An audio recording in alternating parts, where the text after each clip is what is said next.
just do a quick roll call so we can start the lawn licensing meeting. Vice Chair Bollinger, Here. Member Lear, Here. Member Hall, Here. and Member Longacre. Here.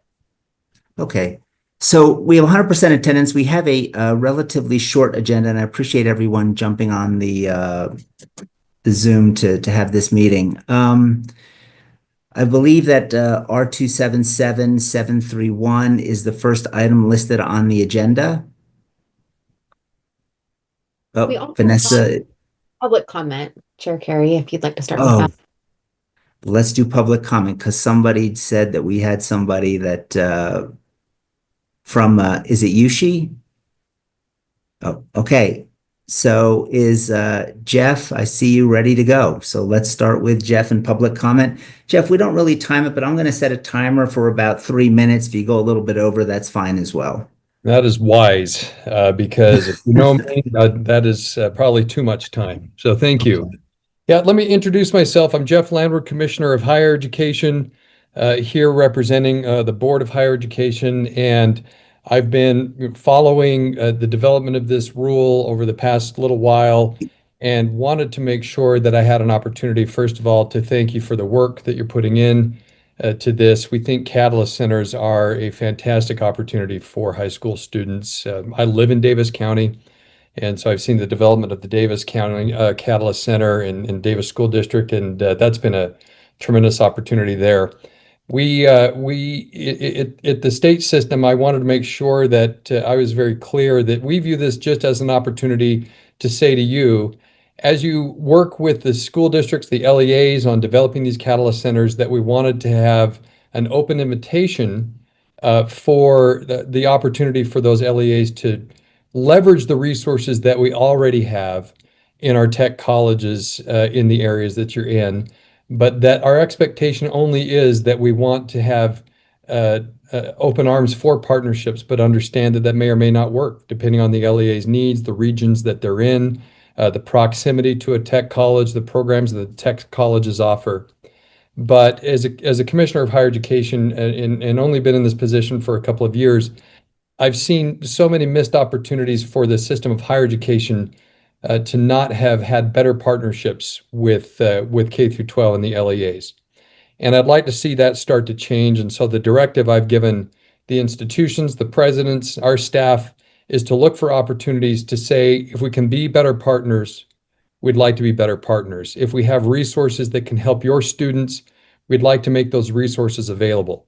But in no way do we want to impinge on the purview of the state board, the LEAs themselves. We just want you to know that we want to be collaborative and supportive where it makes sense. So I think that you have had good input on this rule. I look forward to hearing the conversation about it. But I wanted to just introduce myself and put that out there, that that's what we're trying to do as a system, and we hope we see more opportunities to be good partners with you. Thank you very much, Commissioner. And those comments, for myself at least, well received. So I appreciate that. Thank you. Thank you. Deputy Newey is the next action item 731. Yes, sir. And I can introduce that if you'd like. Please. Let me share my screen. Maybe. Here we go. Take a moment. Can you all see the civic clerk? So this is the memo. This came before the board because of legislative action. As referenced, this came out of the statewide Catalyst Campus Model Program in HB 447. The draft that is in backup currently is draft 3. That includes some updated language throughout the rule. We updated some of the definitions. We took out reference to first credentials, so we took out the definition because we didn't need it there anymore. We went ahead and made them alphabetical. one of the changes that was added is for the grant requirement. So in order for an LEA to be eligible for the grant, they need to have certain things in their application, certain demonstrations. And one of those is a description of well-defined metrics that will be used to establish and measure student proficiency. So whereas in our, more traditional curriculum, I might say, we have assessments and standards, right? That it's clear when students have met that proficiency level. Because this is a little outside of that, the expectation is that the LEAs with these programs will have to define the metrics by which they're measuring their students' proficiency in these areas that they are specializing in. So that's why that's in there. Let's see, we took this out just as a cleanup. We didn't need it quite right there. And then right here, we added this. So there was conversation last time and in other board meetings about employing industry experts in these areas, and how that would, what kind of protections we could put around that. That was what I was hearing from board members. And so we added this line about when the LEA applies for the grant, they need to include in that application some sort of explanation as to how they are going to go about the process of employing non-licensed educators. So if someone is coming in from the field, the LEA needs to show how are they going to determine and verify that the individual is qualified to teach in this area, and what are the kinds of required trainings that need to be done in order for that educator to be in the classroom.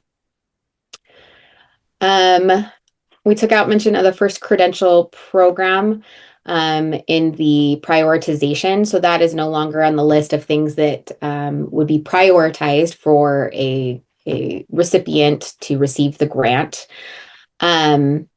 And then this was, again, just kind of cleared up about what that collaboration with post-secondary institutions and industry should look like.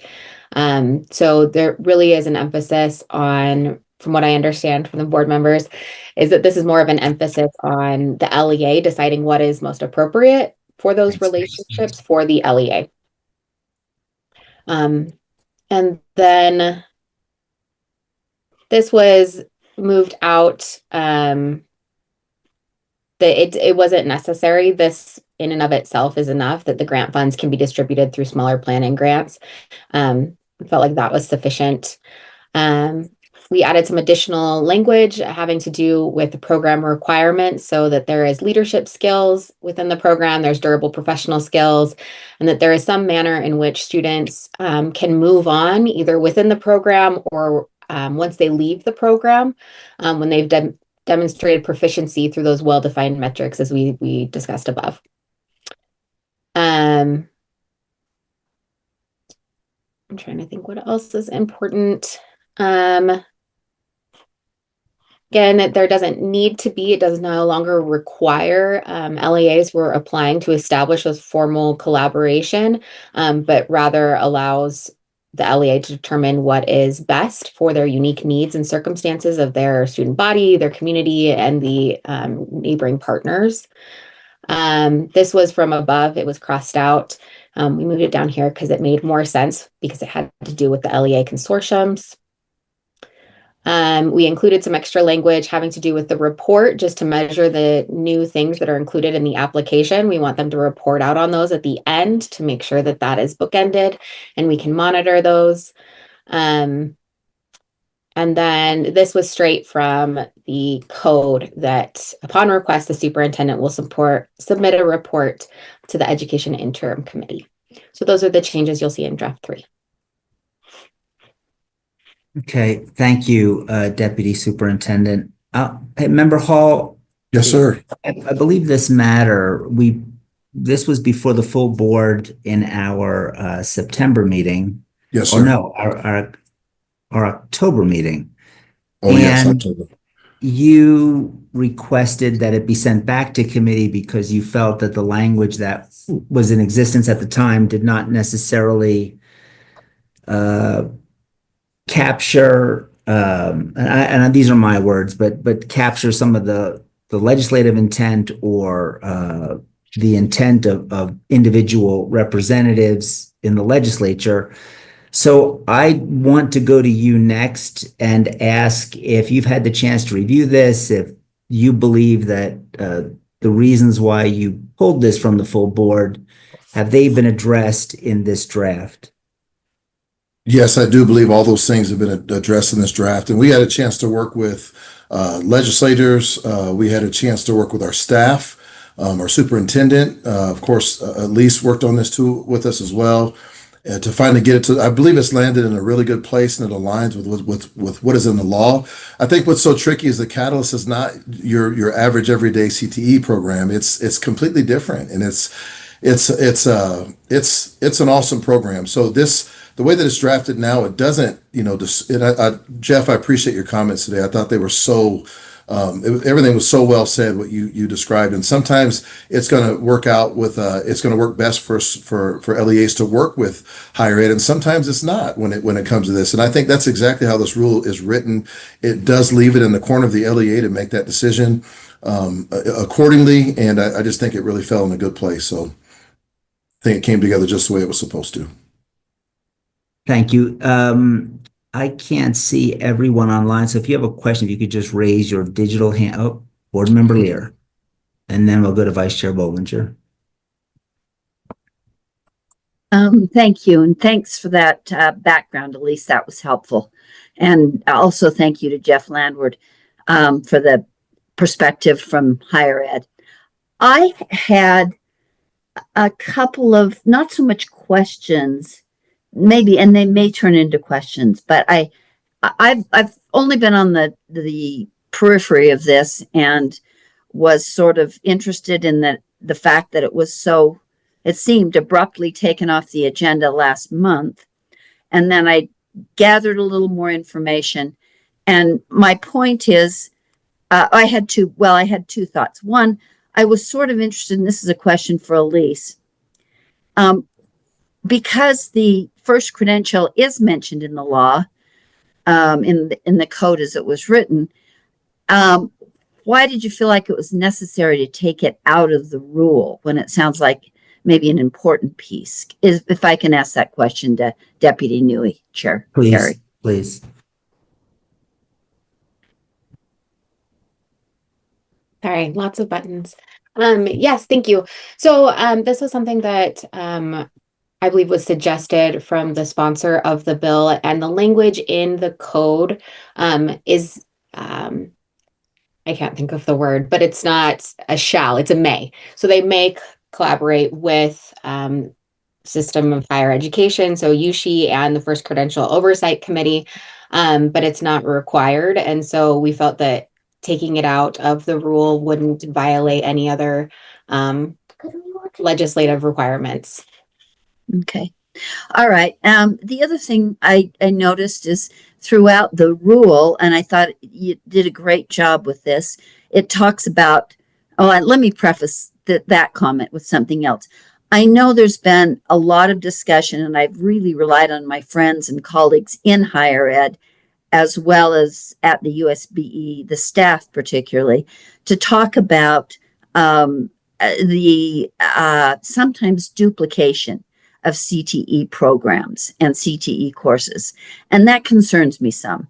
In fact, the USBE internal audit is set to have is in the middle of, toward the end of an audit on CTE and how those programs are used. And I'm thinking there'll be some information maybe about concerns about duplication, or maybe that won't come to pass. But I do have, it's the new bright shiny thing is what I'm trying to say.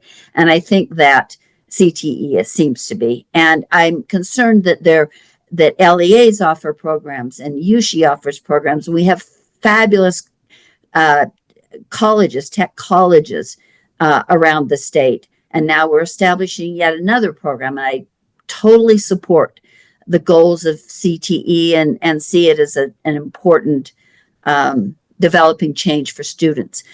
But I hope that we can look at this, we, the board, to the extent we have some control. I hope legislators will look at this clearly and not be territorial about this. And we will indeed make this something that doesn't suit the system or doesn't certain people's views of higher ed or public ed, but rather serves the students appropriately and doesn't waste money with its duplication. So I hope this program, this rule is flexible enough that if the USBE audit finds duplication, that we can look at all these different ways that CTE is provided and try to be economical, and then also be student focused about this, not so much program focused, so that it does really provide what is most helpful for students. That's my concern, and I kind of will just end with that. Oh, I know. So it leads into my other point that I was going to make about, I like the language of collaboration throughout. And I think that's what will be best for students. And maybe we'll find there is too much overlap in this scarce year of money. We keep being told this is a year when there isn't going to be money. So if there's a lot of overlap in this area, I don't think that's healthy or necessary or economical. And I hope we will be open to seeing that and not be so wedded to our feelings about who should control CTE that we can't do what's right for students. Thanks. Those were my comments. Chair, Thank you, Member Lear. Oh, I apologize. I just misspoke in your answering your first question. The language about the first credential program and USHE has to do with the director and their requirements. And so the hope is that the director will be actively collaborating with USHE and first credential so that the person kind of overseeing this entire program for the state has that vision and that, and hopefully that will also address your overlap questions. But Great. Good point. Thanks. thank you. Vice Chair Bollinger. Thank you, Chair. Just a comment and then a question, if I may. First, I wanted to thank also Commissioner Landward for being here. I do appreciate the desire to have some collaboration between the K-12 system and higher ed. I think it will benefit all students in looking at those. And I do think with time, these programs will figure out what best suits students in high school. And maybe there are times that they're offered in both. And maybe there's times we offer programs in K-12 and they don't offer them in higher ed. So I think it'll take time to figure that out. And I appreciate the willingness to collaborate. And I think the ultimate goal for all of us is to do what is best for our students. So thank you for that. Question I have regarding the rule. I'm looking at lines 74 through 76, and this might be best directed towards Deputy Newing. I just want to get some clarification because when we're looking at the teachers that might be offering these classes at the Catalyst Centers, my understanding in looking at 53E-6-204 parenthesis 3, that it's not required for them to have a teaching license, but they do have to make sure that they pass a criminal background check and complete whatever training the LEA requires. That might be some of the things that all teachers are required to do. My question would be, it says may work as an educator. If an LEA wants to make sure that their teacher follows under, like if there was a concern that it fall under UPAC, if they chose to do an LEA license for that teacher, is that a possibility? I know the purpose is not to prevent these teachers from being able to teach, but if an LEA wants to have that level of safety for their LEA, is that a possibility with the way the rule's written? Chair, if I may, apologies.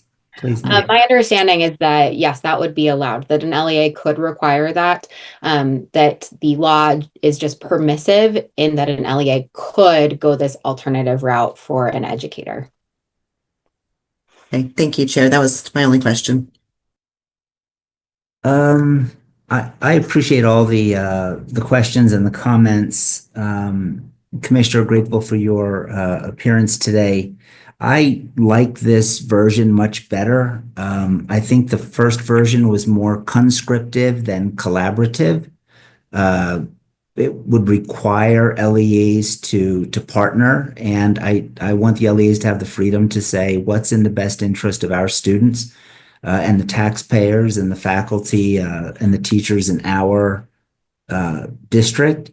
So I appreciate that focus on flexibility. I do have one area, if I could address this, it's lines 74 through 79. And this is new language. And, at the first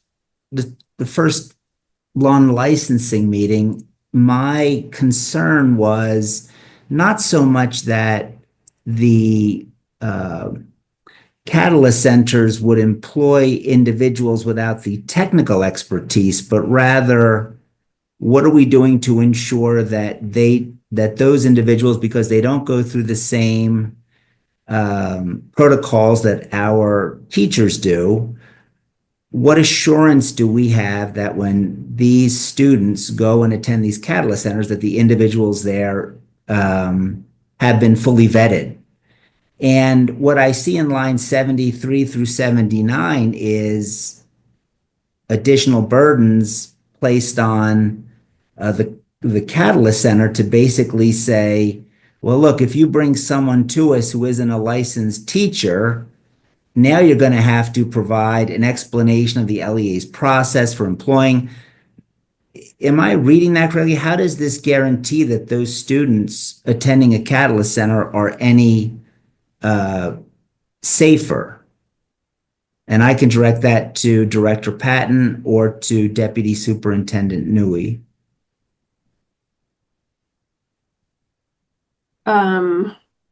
Stephanie Patton, I'm Director of Catalyst Center Grant Program.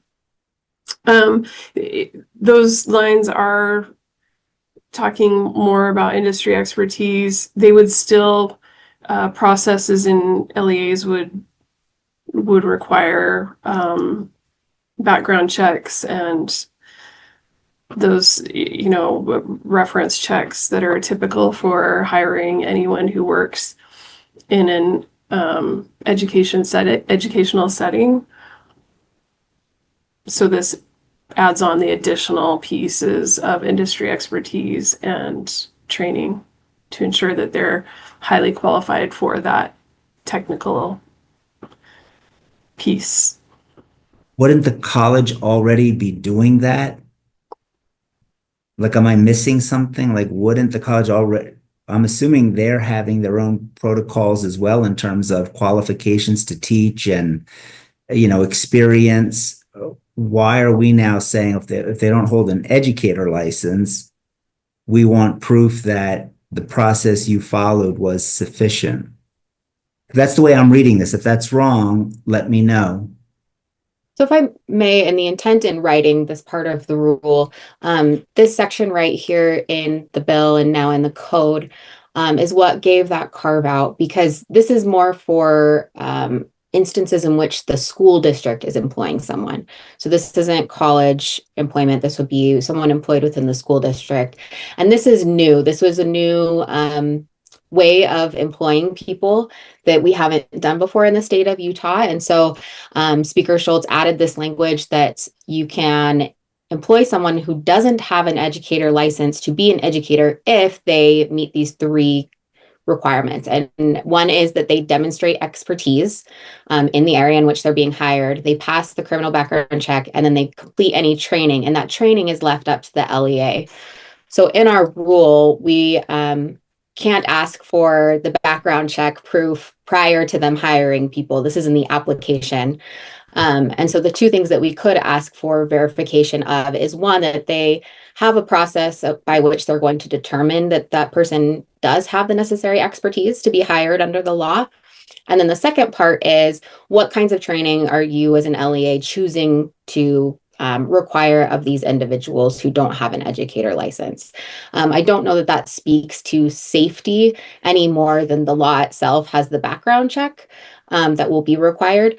But these are more just to add an extra additional monitoring that the LEA is doing what is required in law. Okay, thank you. The other question has to do with line 16. And Director Patton, I'd like to direct these questions to you. This rule is categorized as a category 3. Can you help me understand your participation in the process to designate this rule as a category 3? Yeah, primarily the reason why we were talking about it being a category 3 is because there's one, I'm the person who would be doing all of the monitoring, which like there's only one person that works with the Catalyst Center grant program at the Utah State Board of Education. And so that limits the ability, the depth of monitoring and breadth of monitoring that can be done, thus making it a category 3 versus category 4. Do you feel that the required monitoring in order to truly execute on the monitoring that's required for the Catalyst program, that there should be more than one individual from USBE assigned to this program? Depending on how many programs end up being a part of it and the level, it may be that additional personnel would be needed, and that would be a policy choice. No, that makes a lot of sense. So where would that cutoff be? You say it depends on how many, programs we get up and running. As the director, right? You're the Catalyst program director. As the director, where would you put that number? How many programs would we need before you would be like, oh, now we need that second person to do this correctly? Again, depending on the depth and breadth of the policy, I think that's difficult to say at this moment.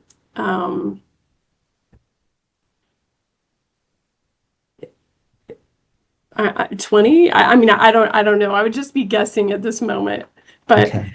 but at some point it would become very difficult for one person to do in-depth monitoring with large numbers of programs. And it's my understanding, having read this rule, that the monitoring would be checking to make sure that those who sign up are compliant with the rule. Is that correct? Right. Yes. That they're doing everything that we've asked them to do. Yeah, and there are requirements. Yes, there are requirements in the rule about what a grant program would be. Right. That's one of the sections, as well as what the application is. So, and then yes, monitoring to make sure that what was applied for is actually happening. Thank you. Any other questions? Okay, seeing no hands, we are Sorry, ready for a Joe. vote. Hey, Joe, sorry, I wasn't swift enough on the uptake. Yeah. I just, in listening to Director Patton's comments, I feel like I don't want to unduly pressure her right now. I mean, this is brand new, and I absolutely think that it's part of my flexibility that I talked about previously. I hope, as the board oversees this, as others look to this as a new innovative experience, that we can look at the grant applications that are received. There might be great monitoring ideas and examples built into those. There may not. So I think it's really fair and helpful and to say to Director Patton, let's see what these applications look like. Let's see if there's 25. Let's see if there's 5. Let's see if the monitoring can be strengthened within the program, within the grant application, and doesn't all fall to perhaps one USB employee. So I don't think this means it goes unmonitored. I think it means that as these applications are received, that's a factor that should be reviewed. But I also think there's got to be some flexibility in a brand new program, and we want it to benefit students. I don't want it to benefit the system or benefit higher ed or benefit or hurt higher ed. I think it really needs to be um, a, an experience that everyone is open to reviewing and being creative toward. Thanks. Thank you, Member Lear. If there are no other comments, we're ready for a motion on R277-731. Okay, I can go ahead and make the motion.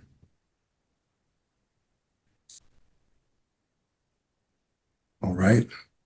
Make the motion that the committee approve R277-731 Catalyst Center Grant Program Policy Draft 3 on first reading and forward to the board for approval on second and final reading.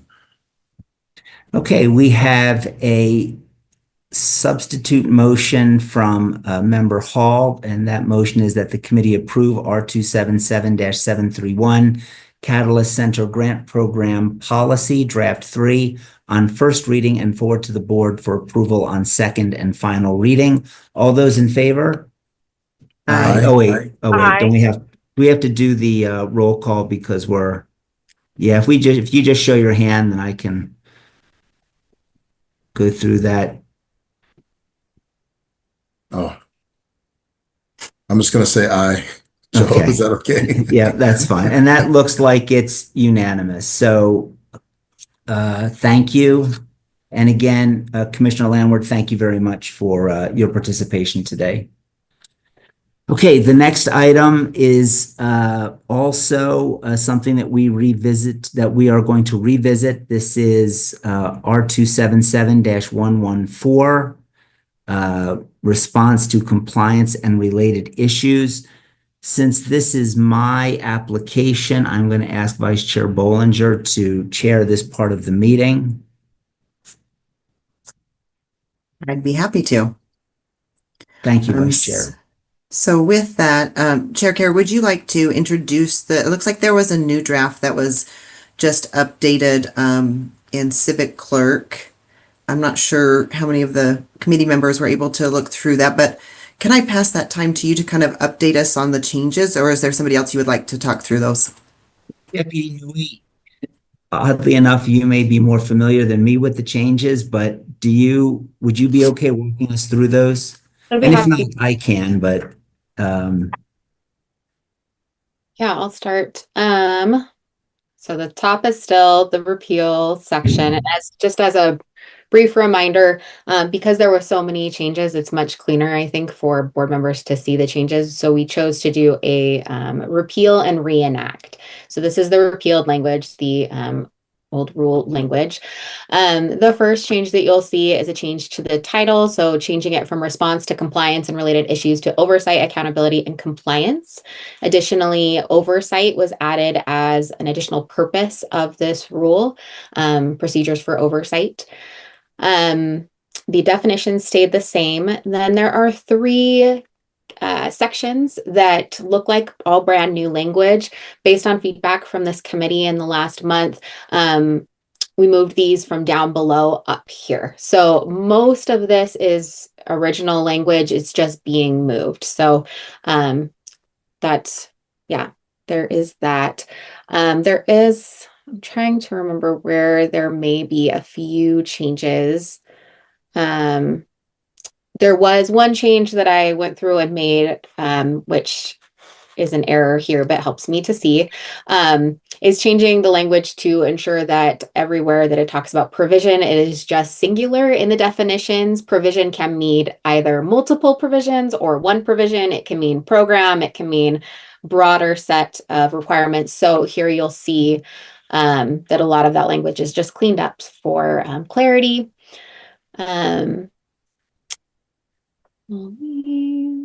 And then we have the section on corrective action plan appeals. This is largely the same as before, just moved up above. So then we have the appeals, and after the appeals section, then comes the oversight and accountability subcommittee structure. That language has stayed the same. Then the subcommittee, what they will actually do. we have added a line here that says that that committee can also, when they receive a case, you might say they can review any other relevant materials as well as mitigating factors involved in the findings of noncompliance. This is the language that was removed and put above. And this was just cleaned up here. So you'll see that this language was moved from here up here, just so that for flow that it makes a little bit more sense. Added, again, additional language for clarity. The second appeals section was cut with the main appeals section to govern, I suppose you could say. And then we have the relationship to the state security chief remains the same. A couple of things that I just realized are in that new looking language. In the superintendent's responsibilities, the first section was, sorry to make you all carsick, about what that monitoring plan should entail. That was cut out. So it just starts directly with the superintendent shall notify recipients of changes to monitoring plans or processes. And then board member Carrie, you might have to remind me, did we add that language about the referring school safety to the school safety chief? Oh, here it was. So this is also new. If a recipient placed on a corrective action plan for violations of school safety laws outlined in code fails to comply with those conditions outlined in the corrective action plan within the time frame, the superintendent shall provide notice to the state security chief. This one is kind of tricky, and we can talk about that more as the chair prefers, but we wanted to add that there as well. So thank you, Deputy Nui. Why don't we start here and then work our way backwards? If I can just give an overview, because I know that this was posted late. But lines 328 through 332, I believe the initial language was that the superintendent shall refer violations of the school safety law to the state security chief. And even though I'm very supportive of the state security chief and the school safety task force, I do feel that having a shall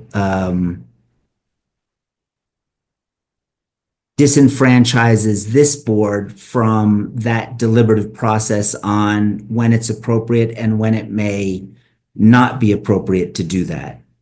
And so the language that that I spoke with Director Coda about was, well, what if we shall provide notice that there's a violation, but whether or not we refer that LEA or school to the state security chief is still something within the discretion of the state board. And it's my understanding that that language works, that it was a good balance between the role of the state security chief created through legislation and the constitutional charge of this board to have general control and supervision over the public education system. So that was the reason for that change. And I'm willing to take questions on, like, as we go through it or at the end, whatever the committee or vice chair you deem appropriate. But that was the reason for that change. And then if we could go. Okay, Chair, maybe we should just pause with each section just to make sure that we're talking about the same section. So it looks like Member Lear, you have a hand raised. Go ahead. And I don't have any questions on this section per se. I just wanted to let you know I have a number of questions. I have a couple of very serious overall concerns. And spoiler alert, I'd like to postpone this to our discussion in November in the committee, because I feel like it's not the very late posting of this. Not only I read it a half an hour ago, and that was partly due to my Wi-Fi difficulty, but nobody who would be affected by this has had an opportunity to read it. And we've heard some excellent comments a month ago, or a few weeks ago, from some school district people who definitely had concerns about this and questions. And I want to have those people weigh in before I vote as a committee member. I think waiting until the board reviews it's too late. I think we need to have a more public-faced discussion of this with the public who will be very affected by this being able to weigh in. So that's my overall concern. But I Okay. have some specific questions, but not on this section. Okay. So I don't know. Do you want me to interrupt Yeah. when you Let's have? let's have you be in the queue if there's something that you Okay. want to speak to directly to as Chair Carey goes through a section. If you want to speak to that, we'll have you raise your hand again, and if not, Sure. then when he's finished kind of going through, then we can turn some time over to you. Before I turn it back to Chair Carey, does anybody have questions about that specific section? Okay, I do appreciate the clarification and understand the need for the shall and the may changes. So thank you for that clarification. And Chair Carey, you can go ahead and continue. Yeah, if I could just address Board Member Lear's comments. I don't think the changes made to this rule are as wide-ranging as has been portrayed. The oversight, the monitoring, that continues just as the superintendent decides, just like it was under is under the current 114. This doesn't change in any aspect the superintendent's prerogative, ability, or decisions in terms of how she wants this agency to exercise oversight. That discussion, and I think several of you are on that chain of emails, was discussed at length. That I think you would be hard pressed to find a provision that says, "Oh, superintendent does it this way, but under this rule now they're forced to do it this way." The intended change of this rule is to make sure that when we pass a rule, that the board retains the ability to exercise oversight and accountability. And under the existing operation, because we had these artificial categories, LEAs, I think in a way, arguably you could say rightfully concluded, and they would tell our staff this: look, if it's a category 1, it means you're not going to enforce this. You're not going to come around and do the monitoring. And we even came up with a term, I don't think it's in board, in Rule 100, but they called it desktop monitoring, where LEAs receive the message that, hey, this is a rule that's a category 1, this is a category 2. USBE will just never get around to enforcing this. And that is the wrong message to send. Also, I've had staff members tell me that they felt that their work was undervalued because their program was ranked or categorized as a level 1 or a level 2. And again, I think that if we're passing a rule and it has certain requirements, that rule is not something that we've created. That's based on statute. That's based on law. And when we decide not to enforce it, it's not only the LEA that's non-compliant, it's the state board.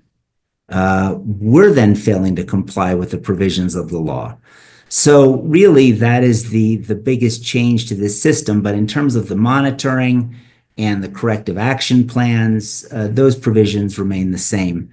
If we go to lines 371 through 395, this is the Oversight and Accountability Subcommittee.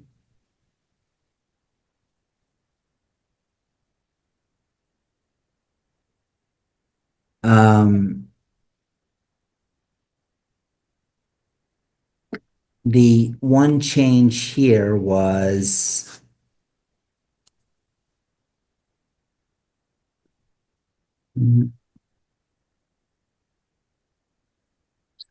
this addition on line 386.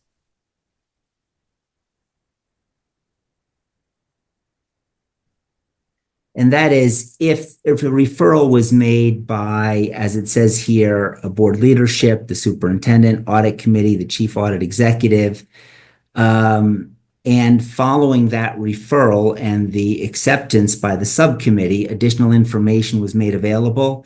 I wanted to make it clear that the subcommittee could consider those materials as well as any other mitigating factors that may not have been present or known at the time of the referral to the subcommittee. Okay, Member Leader, did you have a question about the Oversight and Accountability Subcommittee? Or Yes, was it I do. Okay. No, it's go ahead. related to that. In Okay, fact, go ahead. it's perfect on the heels of Chair Carey's statement that this is really not any different. The superintendent can still review and will monitor, et cetera. I think this committee makes it very different, especially line 378, because these are not just referrals. These possibly could be referrals, yes, possibly by board leadership, but is that before or after the audit committee does its work? Referrals from the superintendent before or after the superintendent does her work to do the corrective action determination. But the one that concerns me the most is any matter that a majority of the subcommittee determines is appropriate. So that definitely changes the landscape. A person could bring any complainant can bring a matter to the majority of the committee and present that for discussion. It doesn't have the same requirement of being reviewed by the LEA, maybe where the concern developed. It doesn't have the advantage of being looked at by the audit committee. It's anything. And that definitely, I think, changes the nature of this rule. And it makes it, I think, a lot more onerous. It makes it a lot more threatening for LEAs. And I'm not a fan of that kind of governance. I could live with this oversight committee. I think it's the wrong makeup, but I could live with this as an appeal body. But by the way, we still have 2 appeals in there. We have a possible appeal by the audit committee, and we have a possible appeal by this committee. So I'm not sure if the appellant gets to choose or if the board gets to choose, but there's 2 opportunities for appeal that are under this rule. And that's even in my very hasty reading in the last half hour. So it's this committee precisely that makes this rule different. And as I said, I fully support you, Chair Carey, in your concern that there maybe is not adequate monitoring in some areas, but I can't support this kind of governance, especially when it's any matter. It could be completely, it could be very damning to a person if it hasn't been reviewed in any way. And I think we also have to think through the public nature of these kinds of referrals. I don't think it's a given that they can be done confidentially. And that could really be detrimental to an individual if that's what the complaint comes about. So I think that's a concern. I'm also concerned that, and we just barely had this discussion with Director Patton regarding a brand new program. What is the fiscal note? I know there was efforts to make it more palatable, but I'm not. What did we end up saying this is going to cost the agency? So I have those concerns, and I don't know if you want to address them, Chair Carey, if you want to just take them under advisement, but it's one of the reasons I think we need to have more discussion with LEAs. Are they comfortable with this? This has got to be a collaborative effort to have more appropriate monitoring, I think, of programs and subrecipients. Okay, any other comments on the Oversight and Accountability Subcommittee? Vice Chair, if I could respond to that. Yes, please. Go ahead, Chair Carey. So, I don't think we have to wait for LEAs or other stakeholders to reach out to us. I think we have a duty to be proactive. Those individuals who, express concerns at the first committee meeting, Others, I think we have an obligation to reach out to them and to receive that input. Again, I don't.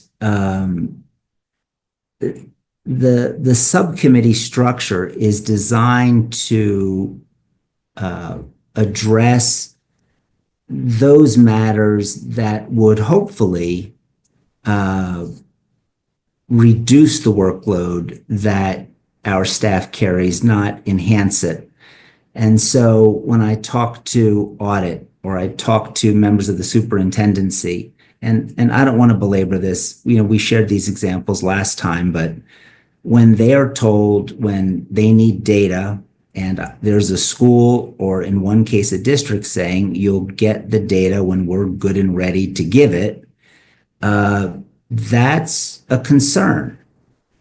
It shows a disregard, not only for board rule and this body, but the legislature and the state who passed the law that our rule is based on.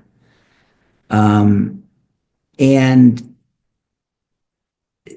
too many times there is we can wait out USBE. We can wait them out because they're too busy.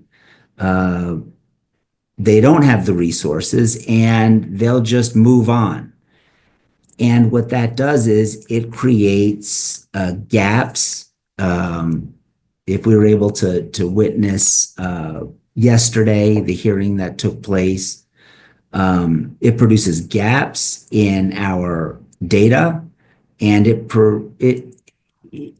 when audit doesn't audit, when we're not getting the necessary data, it calls into question the reliability of the whole study.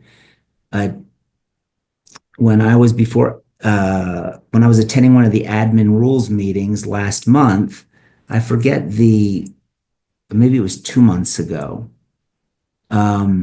They were talking about a survey that USBE had done, and OLAG was basically saying, well, we're going to have to redo this because we don't know if we can trust the data here. And it comes to find out that we don't have the LEAs and schools turning in their results that we've asked for and waited for, perhaps too patiently.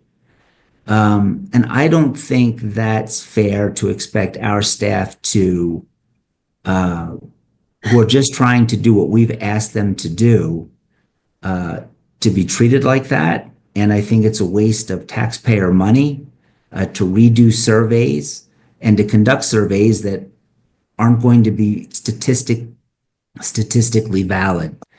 And I am happy to consider, Board Member Lear, while you were speaking, I made a note because I didn't read it this way, but perhaps this is what you were thinking. I said, well, I certainly don't want UPAC matters coming before this subcommittee. And so, yeah, that's going to have to be an amendment that's going to be in draft 4.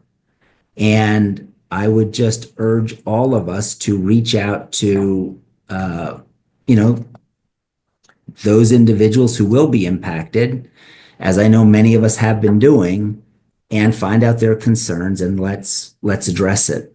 But thank you, Vice Chair. Yeah, thank you. Member Lear. And I'm sorry, but I didn't hear the answer to how much is this going to cost our agency? What is the additional number of monitoring employees we'll need to do this level of work where there's no prioritization of the monitoring? Can somebody help pull up I believe there's a fiscal note attached. Is that in backup? The fiscal impact? And is there somebody from staff that can help speak to this? Is Superintendent Hart on the call? I asked her to participate to address this fiscal note. So if she's here, I would ask her to address Board Member Lear's question, but if not, Vice Chair. Okay, I don't know if I see Superintendent Hart on the call. Deputy Superintendent Nui? In Washington, D.C. right now and not allowed to join or use her technology to join. So she's unable to be here today. Okay. So can anybody speak to this? Is there somebody from staff that can help us understand the fiscal note? That I can't even, and I can't tell by looking at it quickly how many people. There's some suggestions, a research analyst. There's another auditor. There's I can't tell. I just think there's staff assessment. Staff would have to assess every provision of any new proposed rule. Does that come before the rule's written? And is that timing going to work? Because we're already rushed to sometimes dress as many as 25 rules when the legislature ends. I feel like this is putting the cart before the horse. Maybe we wait to see how many of our requested FTEs are funded before we do I was going this. to say, it looks like we have Deputy Jones that could help address this. He has his hand raised. So, Scott, do you want to good. help us? Yes, ma'am. Thanks, Madam Chair, members of the committee, Deputy Superintendent of Operations, Scott Jones. So it's my staff and myself that provide the estimated fiscal impacts through or to policy through Kieran. Anytime there is, what we're doing now, it's a great process. One of the assumptions here, though, is that a lot of this is based on the coming or stemming out of the internal controls audit.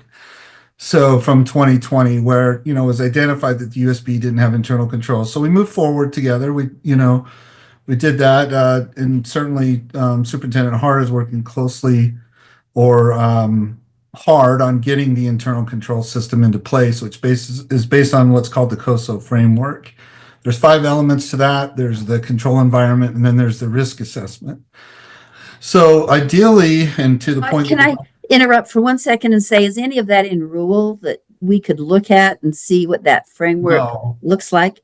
No, ma'am. So it's a requirement of the internal controls are required by LEA. Well, actually, yes, there's rules on internal controls, but all of these tie in together, that's fantastic. All the rules tie in together, 111, 114, these aspects too. So just to be more succinct, in doing this, I just felt it was important that you get the whole big picture on the context, because I know we're on 114, and here's what we estimate would need to happen.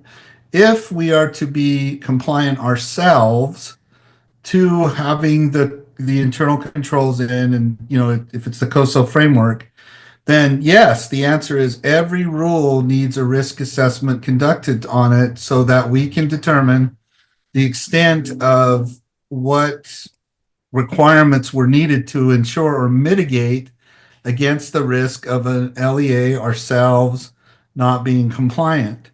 So just in that self, all this is really doing is estimating what the impact is of the requirements of 114 as it relates to all other processes we take with the rules. Because in order to be compliant with 114, you'd have to do risk assessment on this, then you do risk assessment on the other rules. So take, for example, the school land trust rule, right? We have a risk assessment tool that was developed as a result of the internal controls audit, sampling the school land trust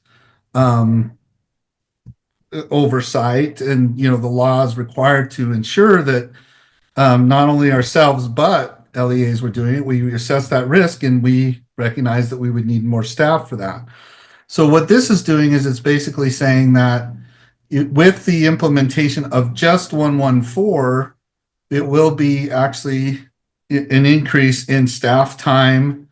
And then because 114 requires all other rules to be or have risk assessments or to have those things applied here, then yes, exponentially, given the requirements of us to oversee and ensure compliance, we would anticipate increased needs for staff based on those risk assessments. Because he says right here, staff would then need to perform monitoring and develop a monitoring report.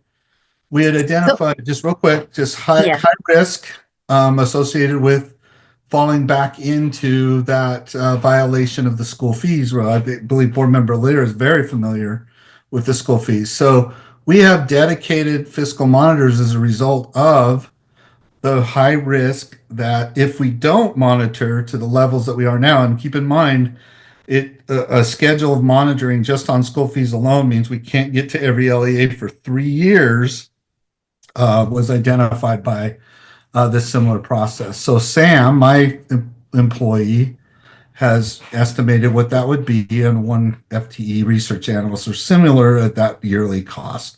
Does that help answer the question? And I really do need to work on being more succinct. I know that. Thank you, ma'am. No, you Yeah. kind of missed at least my primary question. That is, so help me quantify this. So is this Oh. 5 employees?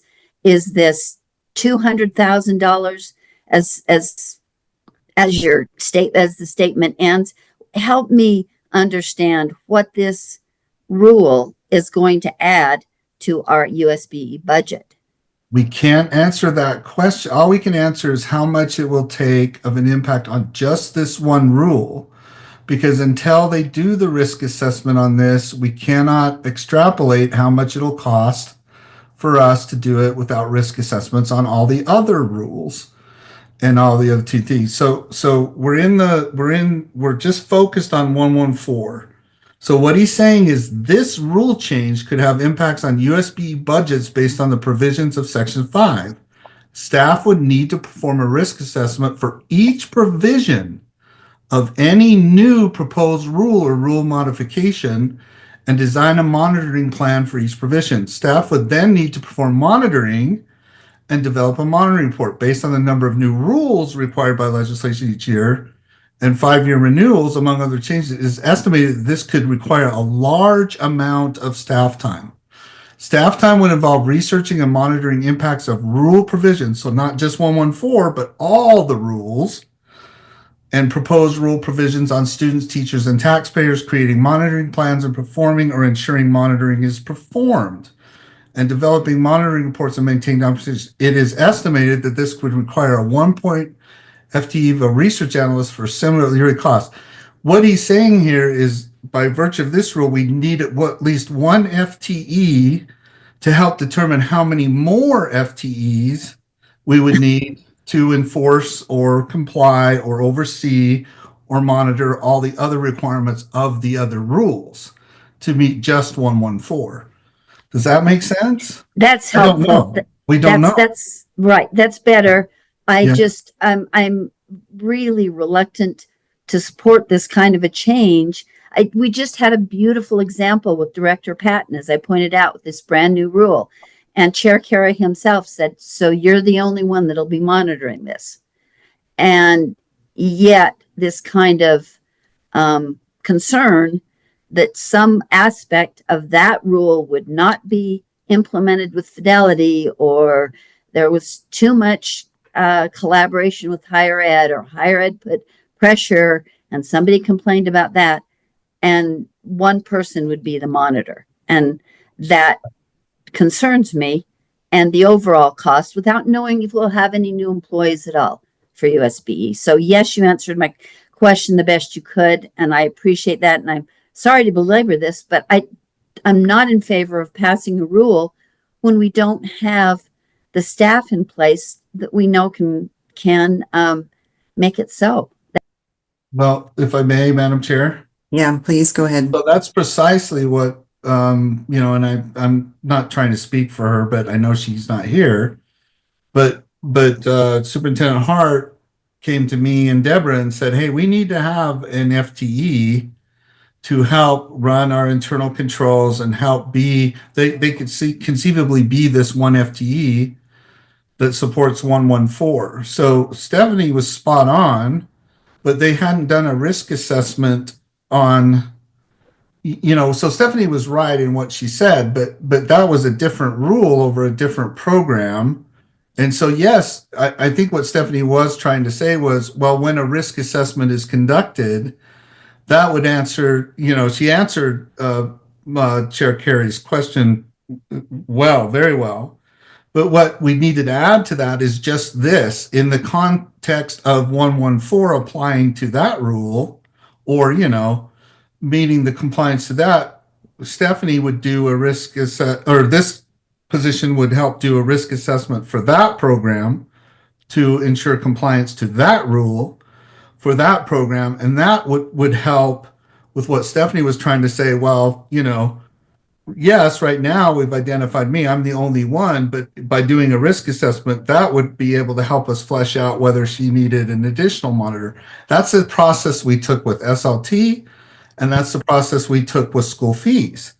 We risk assessed that too, and we said, well, we'll have to accept the risk that we can only get out there every 3 years, but we don't want to accept the risk that if we monitor less or make it a category 1 or a category 2, there's too much of a risk that LEAs will slip back into that non-compliance to the injunction, right? And so that's what we're trying to say here is we're saying, great, 114, but in order to meet the requirements of 114 as rule changes occur with other rules, we have to have this additional FTE to help do the risk assessments and help. And thanks, Scott. And I know I'm keep butting in, but my last concern is that and 114 and this recent catalyst rule are 2 of about 200 rules. And who knows how many more we'll have after January, February. So, well, Madam Chair, through you, if I may, that is exactly what we're not trying to stop you. We're not trying to stop the process. We are trying to duly inform you of all the second and third level effects of the rule so that we can, at your direction, meet the rule, all the rules. That's why Sam did such a good job of pulling out that staff would need to perform for each provision of any new proposed rule or rule modification, amendment. He means amendment there, right? So that we could then, based on risk, assess how much more resources we need and the LEAs need to comply with all of these, to your point, through Madam Chair, to Board Member Lear's point, to ensure that we can meet it. I would like to ask some clarifying questions, if I may. So I'm trying to understand because I wasn't here when 111 was put into place, and it sounds what I'm hearing from staff is that the school land trust was able to do a risk assessment under the current 111-114. I don't know if Deputy Superintendent Newey or I don't know if Deputy Superintendent Jones is better.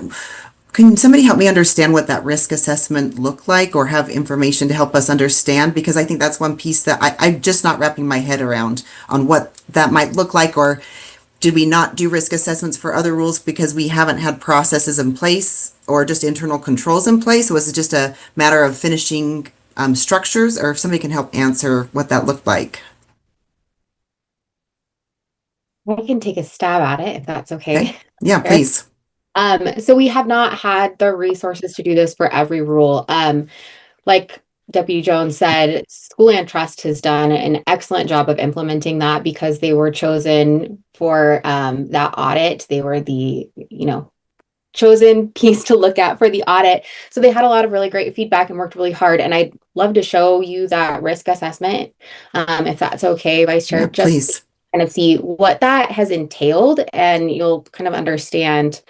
Trying to get it to fit into, there we go. So Deputy Newey, if I understood you correctly, you just said that despite it being in board rule to do a risk assessment, staff has not been doing those risk assessments because of lack of funds? So we have not, so we've been doing the oversight categories, which is it's a small snapshot of a risk in the context of other things. But the rule says that the risk assessment has to be done prior to the assignment of a category. So are you saying that we have not been doing risk assessments as directed and required by Rule 111? So that's what Deputy Jones was speaking to. Yes, that it requires a lot of manpower and time to do the full 100% risk assessment that we would like to do to implement best practices. We're doing Madam Chair. But what you like to do has not been defined in the proposed 114? I'm sorry, what's You said that the cost of doing what you would like to do in an assessment, Mhm. but I don't see that in Rule 114. So is this number, is this $203,000 based on what staff would like to do or what a risk assessment should entail? My understanding is that that fiscal, it's not a fiscal note, but the fiscal documentation in backup was based on that first draft that we put in. Correct me if I'm wrong, Deputy Jones. That included more of that information about the full risk assessment, that then led to that full monitoring plan, right? That laid out that plan. If that's no longer in this current draft, then I don't know that fiscal note still stands as Can you valid. check to see if that language is in this draft? It was taken out of this draft. And so if it's removed from the draft, are these numbers still valid if that's what the fiscal note was based on? I do not know the answer to that question, but I see Deputy Jones has his hand. Let's see, Deputy Jones, can you help us understand that? Yeah, sure, Madam Chair. If I may, through you, Madam Chair, Board Member Carey's question, I will provide a direct answer to. Yes, in order to arrive at the categories, there was what was deemed as a risk assessment being conducted by staff. However, it's arguable that risk assessment was not a standard one or meets to the level of risk assessment that, as an example, School Land Trust did, right? Or uses the tool it uses, because we took that from what was promised to the board following the internal controls audit, that we would implement a complete framework for internal controls. And within that, the principles require a standardized risk assessment tool. So to say, when you ask the question, are risk assessments being conducted? Yes, but not in a uniform manner across all of the USBE. So, Right. Oh, so then that would arrive at really what was often termed as a kind of a discretionary assignment of categories, 1, 2, 3, 4, right?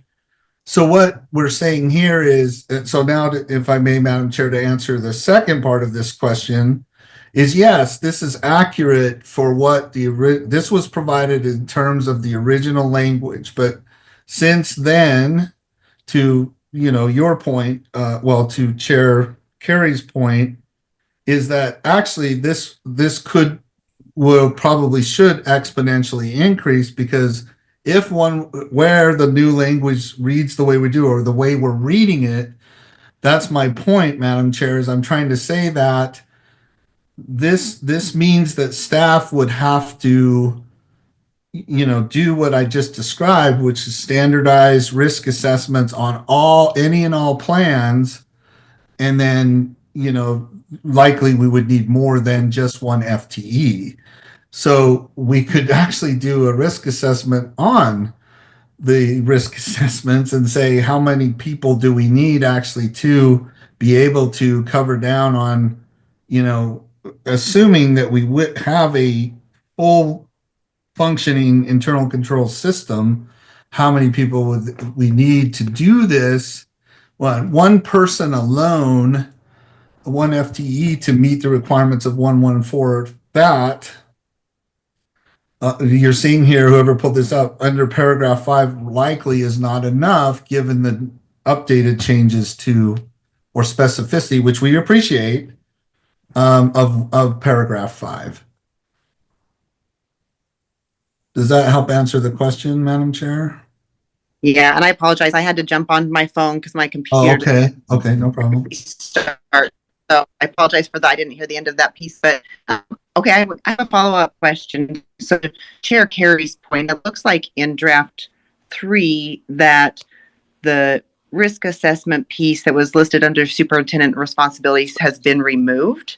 However, the definition's still in there. So my question, follow up on what he was saying is, if that requirement's taken out of this rule, then is there no longer a need to do a risk assessment, or is that still a thing? And I'm also thinking back to even just our recent board priorities that we just passed, and I know risk assessment was part of that. So by taking that out, does that mean that we no longer are going to be doing a risk assessment?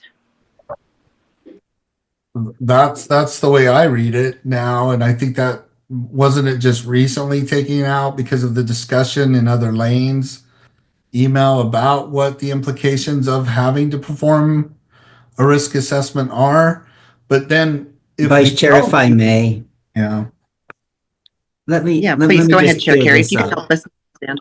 Yeah, we need to do risk assessments. It was required Okay. in 111. I learned today that we haven't been doing them from Deputy Superintendent Nui.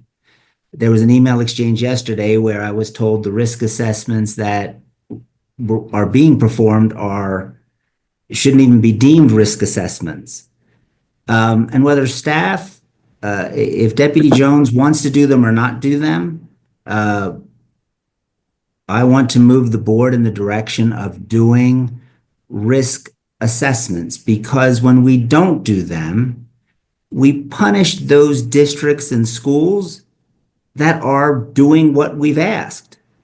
But when we say, well, we don't have time to do a risk assessment, so you're all going to be on the same monitoring plan, you're all going to have to cough up this data on the same schedule, that's unfair and offensive to those districts who say, look, we're required to do this, we're going to find a way to do it, and they do it. So when we say we're not doing a risk assessment, what we're really saying is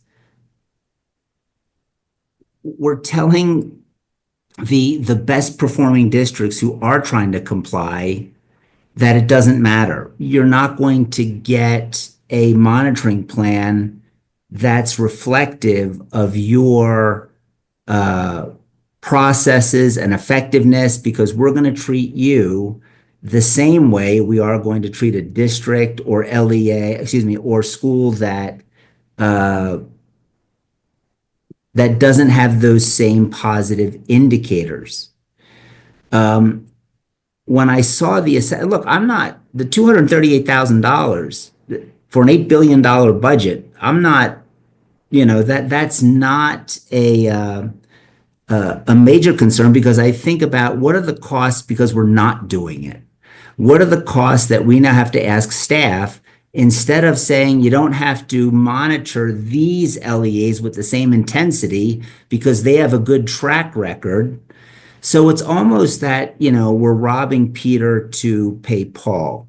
I am deeply troubled to have learned over the last 48 hours that we are not doing risk assessments as required by Rule 111. I'm troubled by what I believe I heard Deputy Nui say today regarding, some we can't do it. That's the same feedback we receive from LEAs when they look at rules that are passed and just say, well, we can't do this. And I think part of it is because we don't take the time at the onset to set those standards and require adherence to them, which would allow staff to focus their time and energy where it's most needed.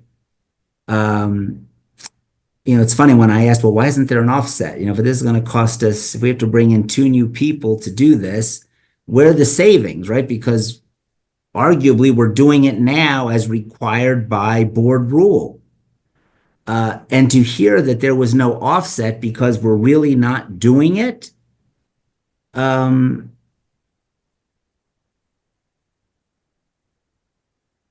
that's something that if we really mean it when we say accountability and oversight is one of this board's priorities, and in there saying that risk assessment is a key point in that, not necessarily because we want it, but because the legislative audit said this board doesn't have anything that looks like internal controls.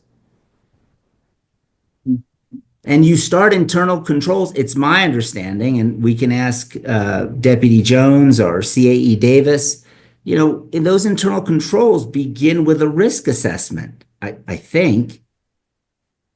And our attempt to placate the legislature as a result of that audit was, well, let's whip together these categories and, drop rules into these buckets. But if we don't monitor and we don't follow up and we don't require compliance, we just keep passing rules that nobody follows. And the LEAs will continue to complain. I sit on the reports committee, and they're buried under rules. And my hope is that when there's a clear understanding that when the board passes a rule, we're going to enforce it. Well, two things are going to happen. One, the LEAs are just going to say, we can't, like we don't have the capacity. And now I'm hearing from staff that staff doesn't have the capacity either. Well, that really requires us to look at ourselves internally and say, well, look, are we just in some kind of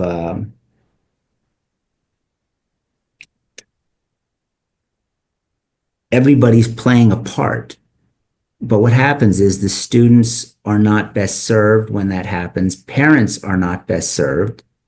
And what happens is we're asking administrators and teachers to do things that are of no consequence. So those are the things that this rule is trying to comply. And if it costs us $238,000 or $300,000 or $400,000 a year to get compliance instead of just passing rules that nobody follows, yeah, I think that's a good trade-off because there's a substantial cost in not doing this. And it's very telling that we don't save any money from our current process to move in this direction, which seems to suggest, as Deputy Jones was saying, well, we really haven't been doing risk assessment. Thank you. So, Chair Carey, may I follow up a question? I guess I'm curious to know, just from my own understanding, then with the wording taken out, is the meaning to take out risk assessment? Because when I look at the current draft, it looks like the wording under superintendent responsibility has taken out risk assessment, but the definition is still in. So is the intent to leave those pieces about risk assessment in 114 or to take them out? No, they'll be inserted. What my hope was that I want to leave the superintendent with the flexibility to move in this direction at a pace that best suits her staff and her desire to build out internal controls. And whether internal controls falls under her supervision or audit, that will have to be worked out. But I wanted to leave her with the discretion, and somewhere along those lines, risk assessment was removed. So I will reinsert that, but with the clarity that we are not trying to redefine. I think under Rule 114, it said we had until 2029 to comply with, under Rule 111, that we had until 2029 to comply with hitting the provisions of risk assessment. And under one of the drafts of the new 114, it was suggested, well, let's give everybody till 2028. No, I think the expectation is when a rule is passed, then there's effective compliance. And if we don't feel that's possible, we delay the enforcement of that rule to the extent we're able. But I don't think we should be passing rules saying, well, they're effective today, but just between you and I, don't worry about this till 2028 or 2029. So that was the intent. So risk assessment will come back in. Okay, thank you for that clarification. Deputy Jones, did you have a response to that piece or clarification before I go to Member Lear? Yeah, so Madam Chair, well, actually for Chair Carey, if I may, it's my fault. I know I'm not being clear enough. I'm not saying, so risk assessments are occurring, but they're occurring with different understandings of what a risk assessment entails or what it do, because monitoring is supposed to be monitoring of the internal controls that an LEA puts in place to ensure that they are compliant. So we're absolutely at with the audit found in 2020, and Chief Executive Davis can correct me if I'm wrong, is that the larger problem was identified is that not even our LEAs have internal controls in place to ensure that they are meeting the rules and require or code or whatever. It doesn't just have to be the rule. So we are trying to take care of our own house first by saying, well, we need to have internal controls in place to ensure, and then, the risk assessments on it too. This is such a larger problem that has gone on for years in the sense of, well, there's no monitor. You can't monitor something that doesn't exist. If there's no internal controls at the local level to ensure that they're making or meeting that, then what do you monitor? So then we end up in the space of, well, you're not meeting the law. And then we also end up in the space of us just saying, well, since they don't have internal controls, it's a high risk. So make them turn 100% of documentation in order for us to reimburse them on the grant or do it. And so it's just gone on and on for years. So yes, I concur. We should keep risk assessment in there, but none of this is possible without first and foremost having a solid internal control program and we just simply do not have that. So, thank you. So if I may follow up question, so is it fair to say that the structure that has been in place, the framework that for it to have been successful or to be successful, putting the internal controls in place then helps support it and is that why it has been successful for school land trust? So school land trust is not successful because of the category. The school land trust rule is a category 4.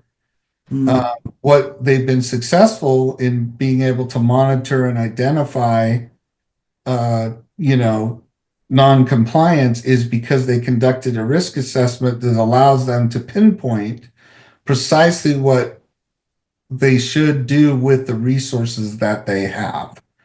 Right. So that's why the school land trust section individual said, please don't change 114 because we have done we have a tool that supports our ability to comply with 114. And I think what both Deputy Newey and I are saying is that no risk is, each program probably needs a variance of risk, right? It has to have, but that's the thing is we're doing a risk assessment, but we're not consistently applying the same kind of template or same kind of rule across the enterprise. I really believe that's what Deputy Newey was trying to say.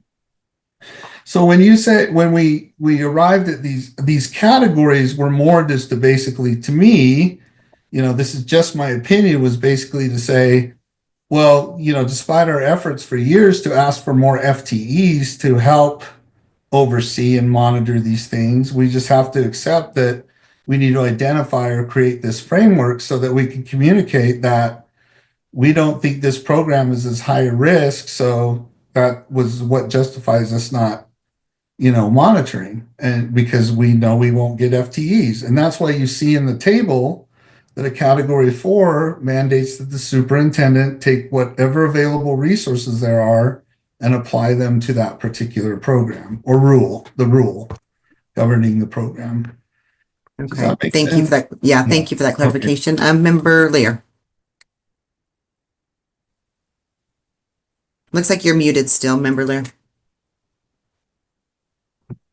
There you go. We've beat this part of it up a lot, but I hear Chair Carey saying something I agree with, and that is if we want, and he or others may argue, well, it shouldn't be necessary, but it seems to be. I think there are multiple understandings of risk assessment. I think we should begin this discussion and process by, and remember, Chair Carey says, well, I'll just put it back risk assessment in. The problem is I won't be satisfied unless that risk assessment uh, insertion includes what we jointly mean as risk assessment. Um, as Elise very gamely tried to explain, we're doing what we've understood as a risk assessment that's doable with our resources. And then as Scott said, well, but you know, we and he kind of implied we know that sometimes this is inadequate. And then he used the example of the school land trust program, which at last time I checked had about 5 employees. And every rule doesn't have that luxury. To have 5 employees to both do the risk assessment and follow up with the risk assessment. So if we're to put this back in, which I think seems to be one of the main points of the concern of this process, and perhaps one of, without speaking for him, one of Chair Carey's biggest concerns, let's start by defining what we mean, what we collectively mean as a risk assessment. It kind of reminds me, and I have to throw in this very homegrown analogy, when I would suggest to my husband that he told our kids to clean their rooms, he would say, clean your rooms. And I feel like that's what this rule is doing. And instead I'd say to him, no, you need to say, pick up your clothes, make your bed, dust off your shelves, get rid of the stuff you don't need. And I feel like we are, instead of defining the pieces within this rule with greater care and thoughtfulness, we're throwing in a lot of terms that I don't think we have a collective understanding, for which we don't have a collective understanding. So I would totally support a rule that says, that defines risk assessment. And then, as Scott points out, then when we get renewed, and one more point I have to make is Chair Carey said, well, let's just not keep writing these rules for which we really don't expect compliance with. In fact, we can't even expect to know what our concerns are about these rules. Unfortunately, most of the rules we write are because the legislature tells us to. We don't come up with that plan on our own. Often we're concerned that we don't have the resources to do those adequately. Others have more to say, but I would support a rule that accurately and collectively spelled out risk assessment. I don't like the notion that we just are, no, I'll throw back in risk assessment, because that doesn't help us address the concerns I think we have. Thank you. I would like to have, I'm going to go to Chair Carey next, but before we do, Deputy Superintendent Nui, I would like to still see what an example of a risk assessment, just for our understanding and to Member Lear's point to help us understand. But go ahead, Chair Carey. Yeah, so to be clear, risk assessment still is in the rule. It's defined on line 230 to 232. And I just want to stress that the definition, again, everybody looks at, well, we're doing things differently. Well, only if the superintendent wants to, right? The superintendent can use the same approach that has been failing the board and our students for the last 2 years, where we're not really doing risk assessment, if she chooses to. This rule does not require us to say, hey, you have to treat every rule the same way. They all have to meet a level 4 standard. They all have to meet a level 1 standard. It provides the superintendent with the flexibility that she needs to do this in a manner and pace that best suits each individual LEA. So I'm not concerned with the slippery slope argument that, oh, if we go down this road, we're going to have 600 people doing risk assessments by the end of the year. I don't see it that way. I think the cost of not moving forward by saying, look, we have to take that first step. I know the board has been reluctant to do it for a lot of reasons, many of them valid. But if we don't say we're going to do this and we're going to look at what's working and what's not, and we're not going to do oversight and compliance, we will continue to hemorrhage students from our public school system because parents will not want, they will vote with their feet, as they say. And I think part of that is because there just is this sense that schools are out there shooting from the hip on some of these issues. And when they come to the board and they say, look, the school isn't complying here, here, and here, we still don't take any action. And again, it's not about, oh, we're going to tell them what to do. We're going to, lower the boom on them. No, it's about how do we help you get to where you need to be. What I'm hearing from staff is, well, for us to help them, we have to be in a position to help. And we're not there yet. But again, I don't see that as a reason not to take the first step. And I look at that as that what it means. But I understand what Board Member Lee was saying. I don't want anyone to think, oh, it was out, now it's back in, let's just toss it in. No, it's there. The definition is there. The phrase risk assessment was inadvertently removed. That will come back in under the definition that is currently used on lines 230 to 232. Thank you, Vice Chair. Okay. Deputy Superintendent Nui, can you help us understand a little bit more about the risk assessment that maybe the Land Trust has done? Sure. So this is specific to their program. This was started probably 5 years ago, this process. So it's been a work in progress, but through each, they identify each provision in every rule and piece of code that they are responsible for. So it's a lot. And then they identify who is the responsible party, right? Is it the LEA that's supposed to do something? Is it a board? Is it them themselves? And then they go through, and this is part of that risk assessment in this type of format where it is measured. And this is aligns with the Green Book from the federal government. What is the impact? So how important is this to the program being successful? And then what is the likelihood of this happening? There might be something that's really important that is definitely going to happen and we see very little risk, or maybe there's something that's not, it doesn't impact the purpose of the program in the same way. Anyways, and so then those are multiplied together to get their overall risk score. And you can see some of these are much higher. And then they go through and identify how do we support LEAs in letting them know that this is a requirement and that this is important, and the expectations for monitoring and reporting. What kinds of monitoring are they doing? So there are a lot of forms that are turned in that some of these requirements are included on, right? They have to turn in their meeting agendas. They have to turn in a principal's assurance. Those are part of that desk monitoring that Member Carey discussed. And then there is also additional monitoring where they go out and do a fiscal review of the program, right? They actually go out to the LEA to see how it is run and the fiscal reports. And then there is the tracking of the fiscal or all of the risk monitoring involved. So they've been doing this for a while, and that's their example. Okay, thank you. Chair Carey, did you have a follow-up to that?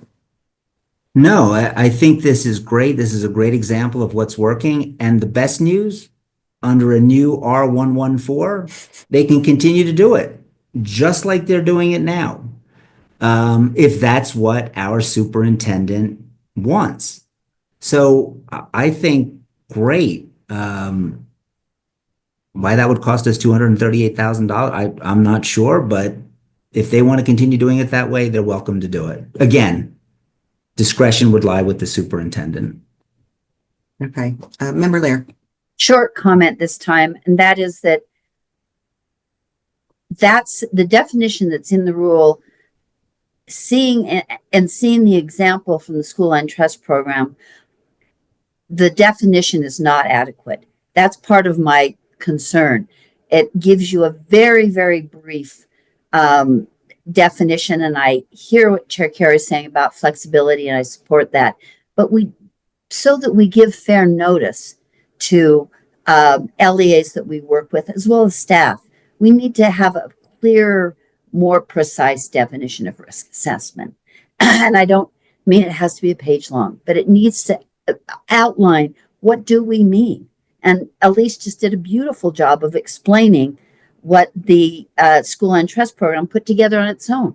So why can we not have that kind of definition so it's understandable by all and gives us some clear information rather than just a very brief summary?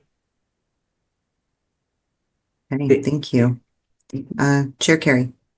To Vice Chair, to the extent that, and I agree with Board Member Lear, I am not necessarily wed to that definition. I know that I believe at our discussion about priorities and mission and vision, I think there was a discussion about, do we need a rule and should it be in R100? I know that monitoring is defined in Rule 100. I have no objection to saying, yeah, let's put risk assessment in there too, so it applies to all the rules all the time. And it doesn't necessarily have to be this one. This definition may have been pulled from R111, because again, my goal was, let's allow the superintendent the flexibility that is needed.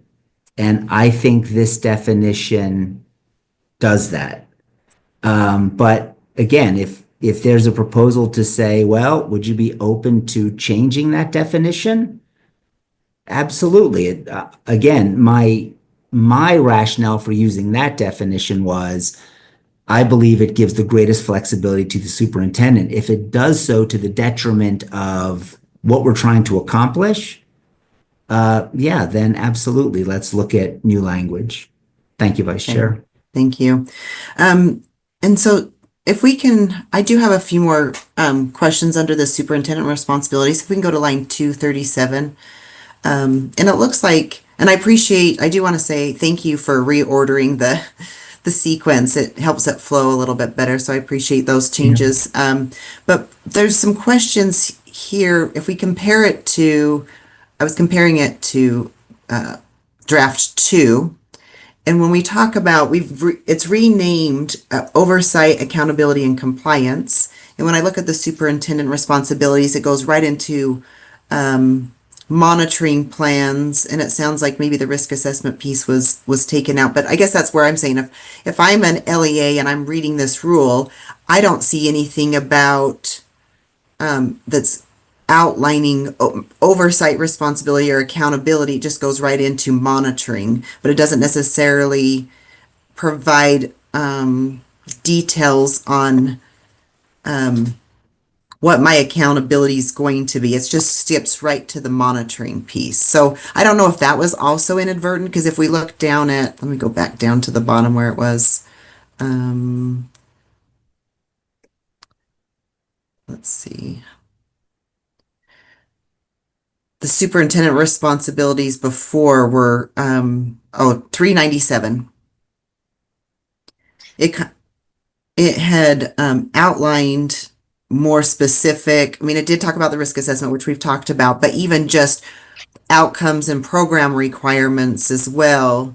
Are those pieces, were those taken out for a specific reason? Was that to provide just more flexibility for the superintendent to decide what that looks like? And as an LEA, how are they going to know what those expectations would be? Yeah, thank you, Vice Chair. I asked those to be removed based on discussions with staff who I thought made a persuasive argument that that original language that preceded what is currently line 238 was more internal policy, meaning if you read what's there, it really outlines what staff should be doing as part of our internal process. And I thought, wow, we really don't typically put that in rule. That's something that we have internal policies for. the argument was also made, since this is about oversight, accountability, and compliance, that should be the focus. But I know that at least in one location, there is a directive that says, look, staff and the superintendent shall, right, collaborate and work with the LEAs to, I think it said, any reasonable extent or reasonably expected. So that emphasis is still there, and I'm happy to preface line 238 with similar language. But again, the reason the language that was originally there was removed was that that really is what we do internally. And again, we can put it there, but I think it just added confusion. That's why it was removed. Okay. And so thank you for that explanation. And then just to follow up on that, so if this were to go into effect, then is the intent to, as the superintendent's figuring out what the monitoring is for every provision, so all of our rules, then the idea is to then put the specific monitoring for each rule under each rule, like we've done with the oversight? Is that the intent? That would be my hope, because I think that offers, someone on the board keeps saying clarity is kind.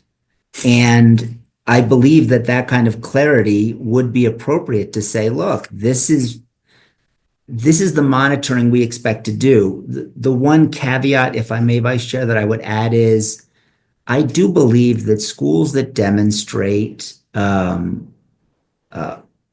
they exceed expectations, they should not be subject to the same monitoring, right? They should be treated as an entity that we say, wow, they've really gotten this right. Do they need the same protocols, the same rigor, the same number of visits that an entity that is continually deficient should receive? And my answer would be no.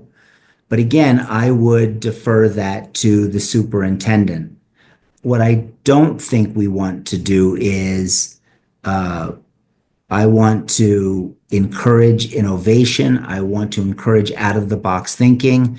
And I don't think we get there with a one-size-fits-all approach to, well, this is the monitoring that's outlined in the rule.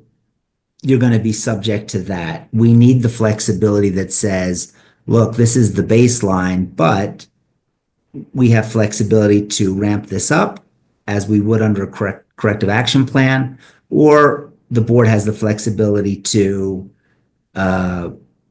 do things less frequently if the demonstration has been made that doing so would be appropriate.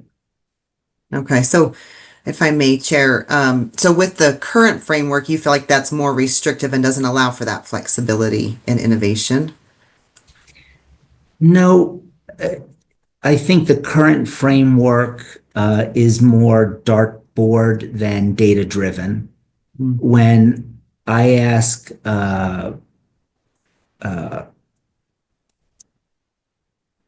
staff and just seeing its own application, there is an arbitrary nature to how those categories are assigned. And I'm not going to embarrass anyone by naming the people who have told me that in confidence. But I think that it is evident to see that, for instance, the categories are supposed to be determined in part by how many staff members are assigned, what's the budget to this area, the intensity of the monitoring that's required. And when I asked our current superintendent and our former superintendent to see the data that arguably went into this analysis, I was told it doesn't exist, that there isn't this spreadsheet, there isn't this finely tuned machine that determines, oh, this is the category. And again, I don't want to rehash what's already been shared, but we can talk about the sensitive materials bill and how that magically went from a category 2, I think, to a category 4 over lunch. And I look at things like that and then have to come to the conclusion that it might be equal part science and equal part pixie dust that help us determine those categories. So that's why I'm not a fan of the categories, but more so is the fact that we have LEAs now telling the board and telling legislators this is only a category one. Why are they coming down on me? Why are they insisting on compliance? It says in their own guidebook, right? Don't expect us to show up if it's a category one. And then we say, well, we may show up if it's a category two. I don't think that's the right message to be sending LEAs, parents, members of the legislature, because I don't see that in their provision. They pass a law. And I would expect, and I think that unless it says otherwise, compliance is expected. But part of my hope is that once we do build out this internal control, and I do understand what Deputy Jones was saying, it's hard to say you need one when we don't have one. And I commend our superintendent for her focus on building that out, for developing it. But I think that that doesn't mean we become the punisher or the enforcer.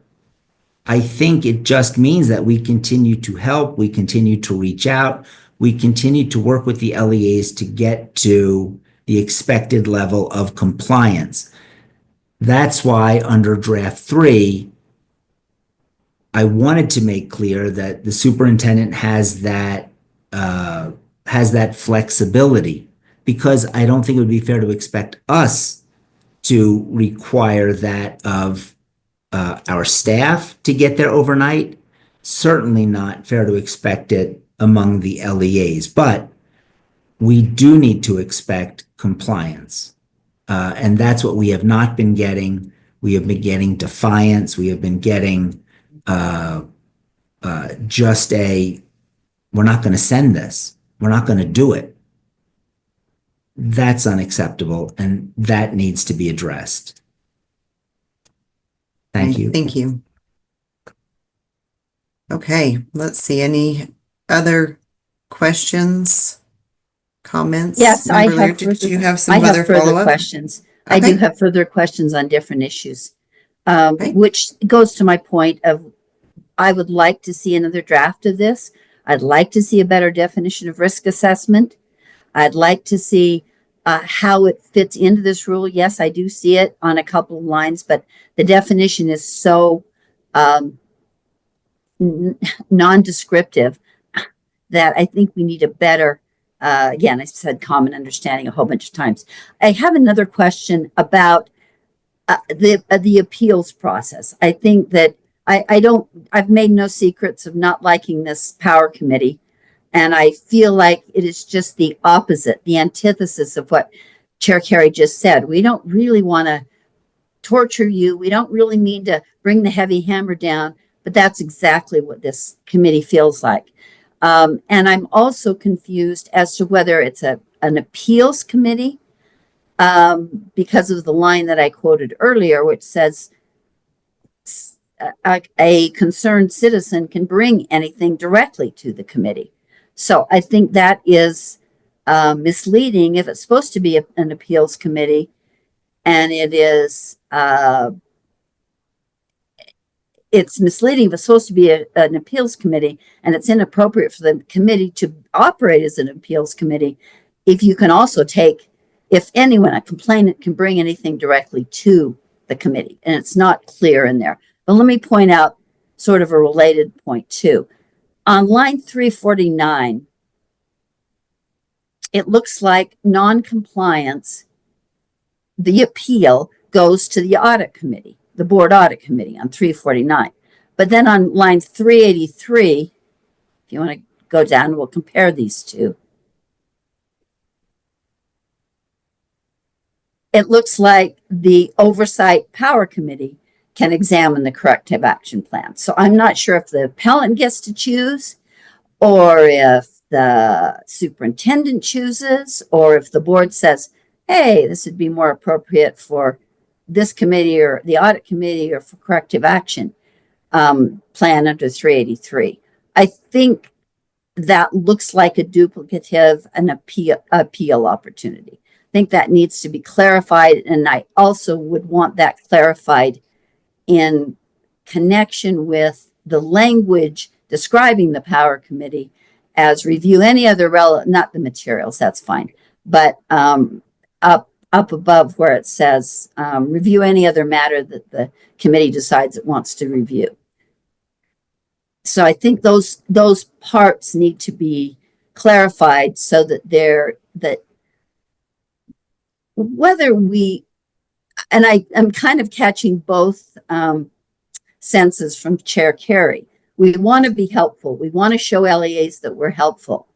On the other hand, this committee screams anything but helpful to me. It screams heavy-handed, and it is also, you have the same people receiving the complaint, reviewing the complaint, and then making a final decision as board members. And I think that's inappropriate because that gives an uncertain amount of information to some board members and less information to others. So that troubles me. But I'm concerned again, just to be, I'm rambling a bit, but I'm concerned where the appeal goes. And what I was going to say is I think that it's fair to complainants and LEAs as well, those who might be part of a complaint, to know this goes to the superintendent for corrective action. And I appreciate that that's clearer than it was, and it's in a better location. But then it becomes unclear who, if you're still unsatisfied, if you're a subrecipient, or if you're an LEA and you're not satisfied with the superintendent's decision, who do you get to talk to next? And what if I want to circumvent all of those and go directly to the power committee? So maybe you can help me with that, Chair Carey. Yeah, thank you, Vice Chair. Go ahead, Chair. Thank you. So Member Lear, yeah, so you started by saying, look, there's this desire to give maximum flexibility to the LEAs and make sure they understand that the USBE is a partner in their efforts. And I think that's absolutely essential. But at the same time, we are going to, like I said, I was in a discussion where I said, do we have a compliance problem with some of our LEAs? And the answer was, we don't have a compliance problem. We have a defiance problem where we're just not going to do it. We're just not going to give you what you want. We're not going to obey your rule. And that's where, in discussions with staff, the question was asked, outside of issuing a corrective action plan, which takes time from staff, the effort to put all that together, the thinking is that this subcommittee could emphasize to this defiant actor, look, we know that for a long time, USBE hasn't been doing risk assessment. We know for a long time, USBE hasn't been doing compliance or oversight or accountability. But we want you to know that on this one, yeah, we are. And again, I don't look at it the same way perhaps that you do, Member Lear. I don't look at it as a, standoff on a dusty road, between two gunslingers. I look at it as we're going to move forward with this. What can we do? Why aren't you doing what the rule requires? And remember, any final decision by the subcommittee is not final. The appeal would go to the full board. So it's not that the subcommittee is the final word on anything that it decides. I appreciate that change. I did note that change. That, and I think that was a suggestion. Yeah, that should be a decision by the full board. So again, and and we've had this discussion on different rules. Help me with the two appeals though. That still looks like there are two appeals, or you can circumvent everything and go directly to the committee. How is that not so? I think that yes, in theory, a respondent could say, look, we're tired of working with Leah Voorhees, right? And, or I shouldn't mention, Leah, I don't mean anything bad by that. I'm just, you're the first one who came to mind. But with any staffer, we want to go to the subcommittee. I guess you can, but anybody could. It's not required that we take it, right? It's a may. They may refer and the committee may accept. My hope would be that that would seem to me as premature. I don't know why they would. They can certainly still reach out, as happens now. They can still reach out to an individual board member and say, hey, I'm in this process, and typically this relates to, because we don't have this subcommittee now, usually it's going back and forth with USBE. Hey, I have this matter with USBE. I think they're being heavy-handed. I don't think that they're reading the rule correctly. That still exists. They can still come to any board member and seek that relief. Could they seek it from the subcommittee? If they wanted, I would imagine they could. But again, our decision would not be final in any regard. It doesn't set a clear pathway though, when it reads that way. And I'm kind of more, we read that differently apparently, but I'm more concerned about the two appeals where you can go to audit or you can go to the power committee. Which is it? I think that can you tell me that line, board member Lear? Right. 349, non-compliance goes to audit. Refer the board audit committee to make a recommendation for board action, and then go to 383, where it seems to say that review the original findings and examine the corrective action plan issued by the superintendent, and upon referral, the oversight shall is appropriate. So it seems to me it's more 380, it looks like. But it goes to the oversight committee. And there's two routes, and it should be one or the other. Not just let's pick cherry pick your court. No, I agree. And the way I read this is there's two different sections. And so the way I read this is under 277-114-5, beginning on line 334. This is corrective action plan appeals. Right. This is if you don't like a corrective action plan as a respondent, what are your options? And there it says, what's the other one? The other one. Okay. And then if you go to the new section, which deals exclusively with the oversight and accountability subcommittee, and then you referred to line 383. Right. And that might not have been, it was a very hasty read in the 20 minutes I had. So may not have exactly the right line, but you didn't have electricity. So and there was a very high-tech problem. Yes. Okay. So, but the way I read this is that this isn't an appeal per se of a corrective action plan. This is a respondent saying, hey, we don't think this is working out with it's not an appeal of a final corrective action order, for us to amend it, but rather saying, again, there's friction in this process. Can you help us resolve it? So how do you know which choice? So how does the poor complainant understand which one will apply to them? We would just have to, if based on the confusion that you experienced with the wording, I don't read it that way, but I am happy to clarify that and just say, look, you don't appeal a final decision to the subcommittee. There you follow the appeals process outlined, I believe, in our Rule 102. So the Yeah, subcommittee is not the final arbiter of its own decision. That goes to the full board. Certainly not the final arbiter of a corrective action plan. And that is stated with specificity in the appeal section. that's better. I said I appreciate that change. This just points out again why I would like further discussion of this in November, to actually see a draft where there's one route to the end and not several. And I'm still concerned with that line 378. If you took that out, that would take away, I'd like to change the makeup of the oversight committee so it's a little more representative of the board and not just the same people making the same decisions over and over again. But I also don't like line 378. Concerns me that any matter, and it gives why would anybody go through all the red tape of a bureaucracy if it can go to your friend on the oversight committee? I think that is, or put political pressure on that group.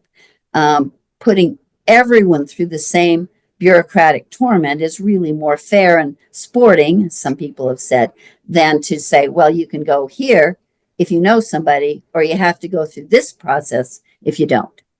And I think that I would hope if you're presenting this process that you would rethink that, because it certainly reads that way to me. Vice Chair, if I may. Yeah, Chair Carrie, go ahead. No, and board member, like you said, when you brought this up the first time, I did make a note specifically to UPAC matters. That, yeah, I wouldn't want to see those before the subcommittee. That wouldn't be appropriate.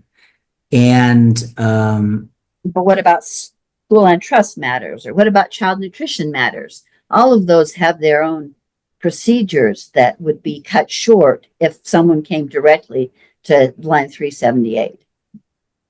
no, and like I said, I don't see that threat the same way you do.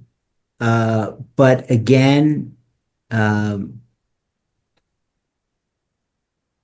we clarify it then so that any reader, especially LEA readers who are going to feel, I still feel intimidated by this, that at least they would know who would be hearing their appeals and why and when? yeah. Now that sounds different than the issue you just brought up. Well, I elaborated, but I still think that clarifying when it could go to the oversight committee or when it goes to the audit committee is an important distinction for complainants. Yeah, and like I said, I think that is more finesse. I do, like I said, to me, it's clear you're the first one to express that concern, and I've had several LEA folks look at it.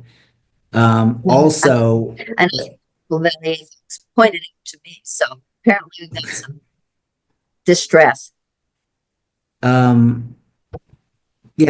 and I'm happy to entertain, member Lear. Look, I do want this to advance to the board. I think that I've made good faith efforts to accommodate the concerns that I thought were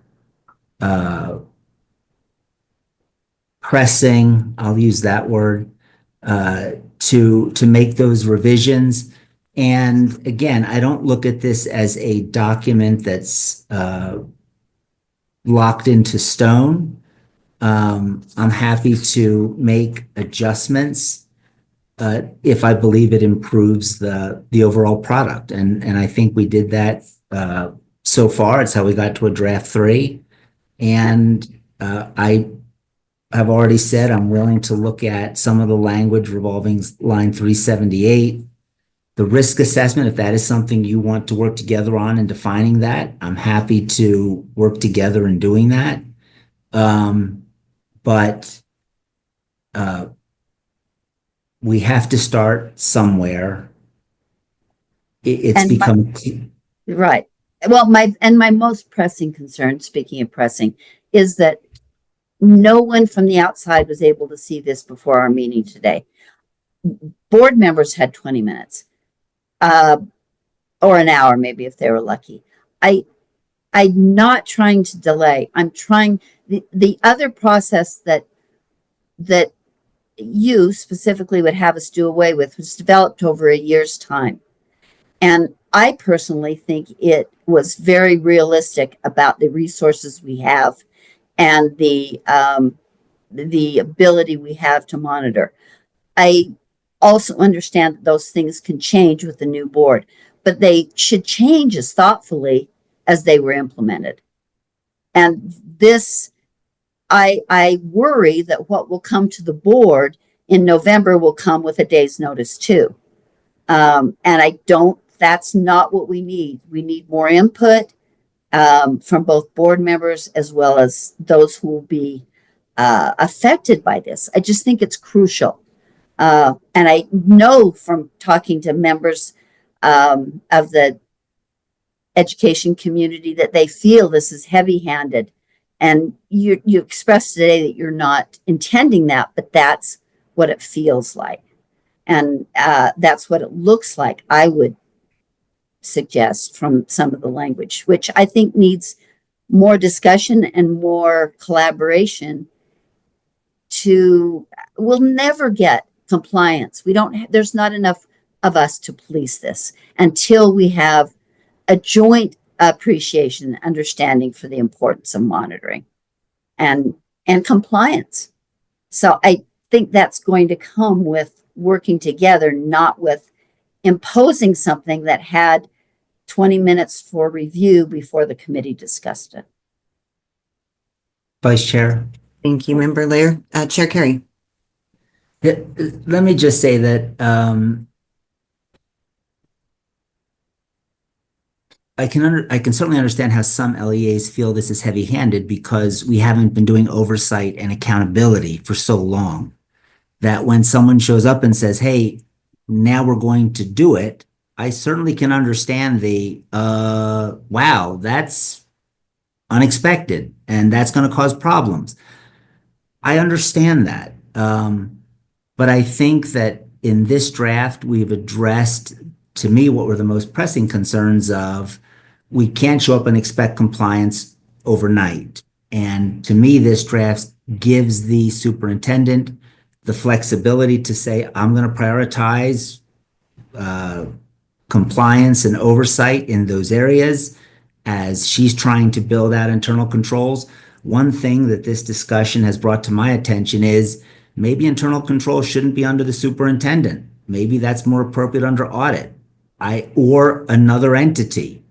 But when I hear 2 years after passing 111 and 114 that risk assessment hasn't been done in any meaningful way, when I hear that we've basically issued get out of jail cards or compliance cards because there was a determination made that, well, we can't enforce this rule. Those things are concerning. So this isn't let's just look outward and see what isn't being done. This is also an opportunity to look inward. And I think we took a step in that direction with our emphasis on accountability and oversight. But we have to look internally and say, what does audit need, right? What does our audit committee need?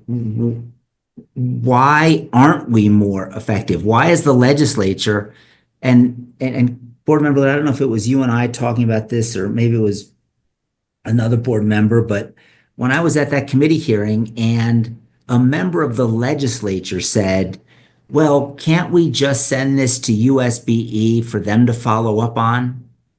And OLAG's response was, we would prefer that you allowed us to do it. And it wasn't a happy moment because what was being said was, if we refer this back to USBE, they're not going to do it or they're not going to do it correctly. And the fear is that if we don't take this first step, we are just going to continue to see more and more of this. A discussion I was at the Capitol today. And there were legislators talking about, well, does UPAC belong under the state board? Where's that coming from? So if we don't start to look at this and say, how do we improve? How do we get better? We won't have to worry about oversight and accountability because they'll take this chunk, move it over here. They'll take this part of USBE, move it over here. And there will be less and less for USBE to exercise general control and supervision over. So again, my intent with this is not to make things more difficult or impose unrealistic expectations or deadlines. That's why it doesn't. But it really is to say we have to, as an organization, begin to exercise general control and supervision, because if we don't, I believe that more and more of our responsibilities will be divvied up and reassigned to different parts of state government. And I do not think that is in the best interest of the teachers, kids, parents, or public education. That's why, yes, let's work together, let's make improvements, but don't continue to delay moving this forward. I think that that will come back to hurt us in the end. Thank you, Vice Chair.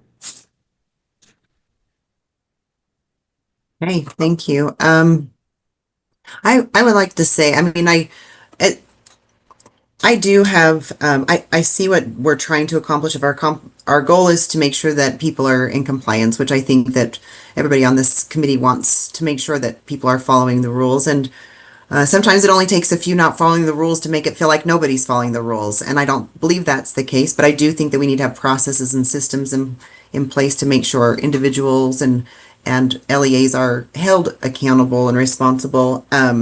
The current draft, I'm a little concerned that missing some of those pieces that really are essential that we get clear on, I think, as a committee, to be able to present to the board. So that piece about risk assessment, and I know there's willingness to add that back in. I also have questions about monitoring versus a monitoring plan, and if that is our expectation that that's the compliance tool that we're going to have. I do know we have some work to do on figuring out what internal controls are within our agency, and I appreciate Superintendent Hart's that she's been able to identify that that's a need and willing to work on it. So I'm glad about that. But I do support wanting to make sure that our schools are in compliance. I also believe that this is a rule that we need to get right, because there's some changes. There's a lot of accountability within our agency and to put out on even LEAs, because anytime we change anything, there's unintended consequences sometimes. And even I look at the financial note just for our own agency and wonder what that would look like on an LEA level as well, to make sure they're doing it. And maybe they already have some things in place that we just don't even realize they have in place, because I do know that there's a lot of LEAs that take this very seriously and do have their own compliance processes in place. They may not be reporting that to USBE on a regular basis, but if you were to do an audit and say, show me how you're tracking this, there's a lot of LEAs that would be able to do that. So I just want to make sure we do get this right. So that's just a caveat I want to add in. Member Lear. I had two more specific questions, and then I'll be willing to make a motion. But I'm looking at line, I hope I can find this now, where federal is struck on line 251.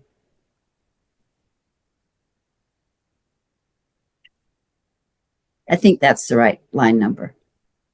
Are you in draft 3, Member Lear? Yes. Yes. Yeah, you'll need to scoot it. Maybe it's just not scooted over there. That's on mine. It's not, oh, I'm sorry, it's not struck. It just says nothing in this rule shall exclude LEA compliance with any state law or board rule. And it seems to me, because the board is often, if not always, responsible for an LEA's failure to comply with the federal law. I know that's true in special ed, that we shouldn't leave that out of this section. And that may involve more research. I don't know. But I would like to add federal in there, because so often the state board is held responsible for an LEA's noncompliance. So, and I can leave that. I don't need somebody to jump in and like we're absolutely amending it right this moment, but I think that should be added in. The other concern I had is, in the authority and purpose. And this may seem maybe unnecessarily. I mean, it's important to me. Let me put it that way. Mhm. I feel like this is, again, incomplete because all rules spell out exactly why this section is important. And I think to leave this just listing a bunch of statutory code references, constitutional references, is not helpful for those who are looking to understand why this rule is necessary. So I think this needs to be fleshed out as it is in other rules. That's just not a nicety. It's something that helps the reader understand how these statutes relate. So I would hope that happens in a discussion we could have next month. And I'll make a motion if you'd like, Vice Chair. Go ahead. I move that the board, I move that the committee, sorry, I can't cheat on this one. I move that the committee discuss R277-114 in an improved and more complete draft in its November committee meeting, in the November committee meeting. Okay, let's make sure that the motion gets written correctly.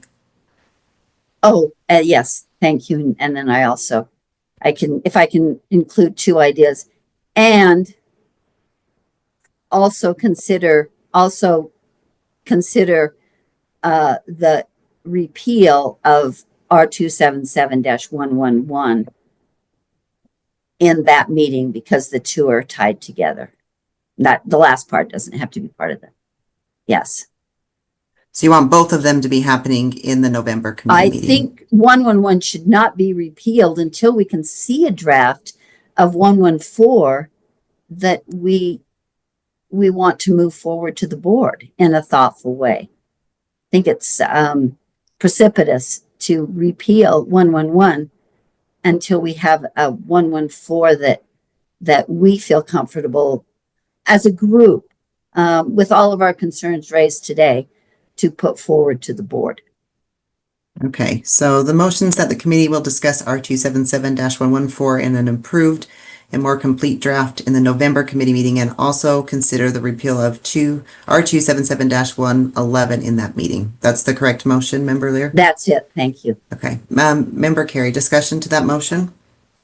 Thank you, Vice Chair. Yeah, I'm just going to speak against the motion.